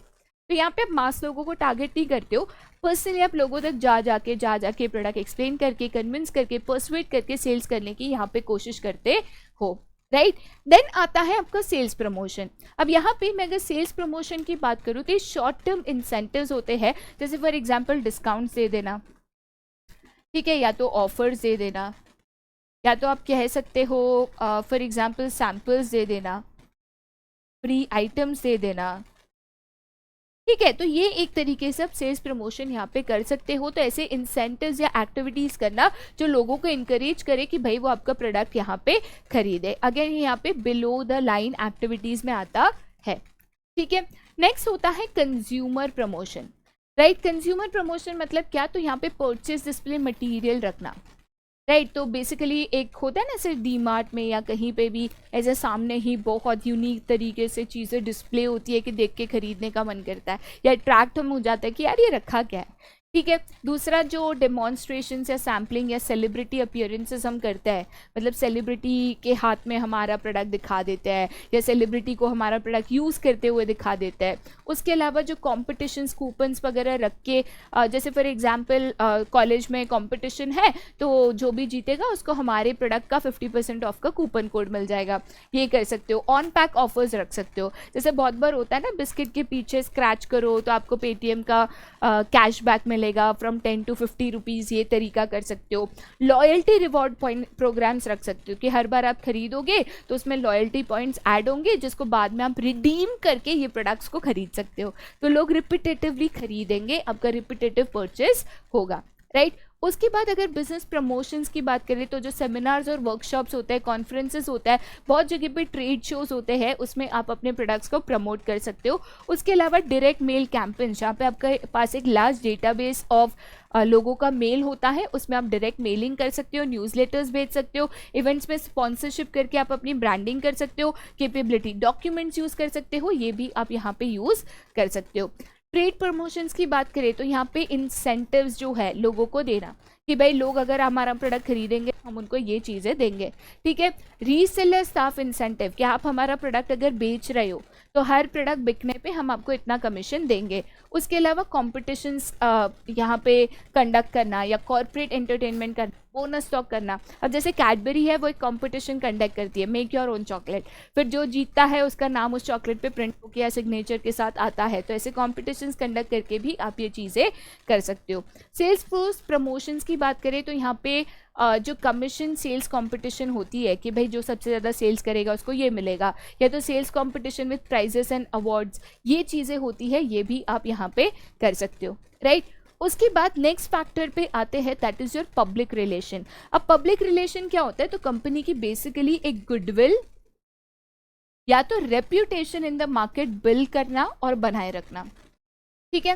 तो यहाँ पे जो भी हमारी पीआर होती है उनका काम होता है कि जो भी एक कंपनी की गुडविल है या जो भी कंपनी की एक इम्प्रेशन है वो हमारी ऑर्गेनाइजेशन की गुडविल और impression in the minds of the public यहाँ पे बनाए रखना। तो उसके लिए न्यूज़पेपर्स, मीडिया, इनको यूज़ करके कंपनी की रेपुटेशन बनाए रखना, या कोई भी अगर फ्रॉड्स या तो कोई भी अगर अफवाह फैल गई तो उसको आकर करेक्ट करना, ये इंपॉर्टेंट होता है, ठीक है।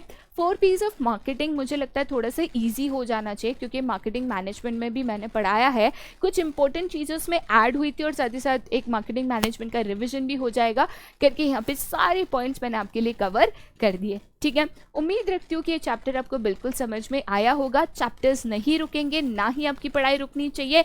मैं अभी जा रही हूँ क्योंकि दोबारा नए चैप्टर्स के साथ ज़रूर आना है, बट तब तक पढ़ाई में कोई कमी या जोश में कोई कमी यहाँ पे नहीं होनी चाहिए। आज के लिए यहीं पे bye bye and have a nice day.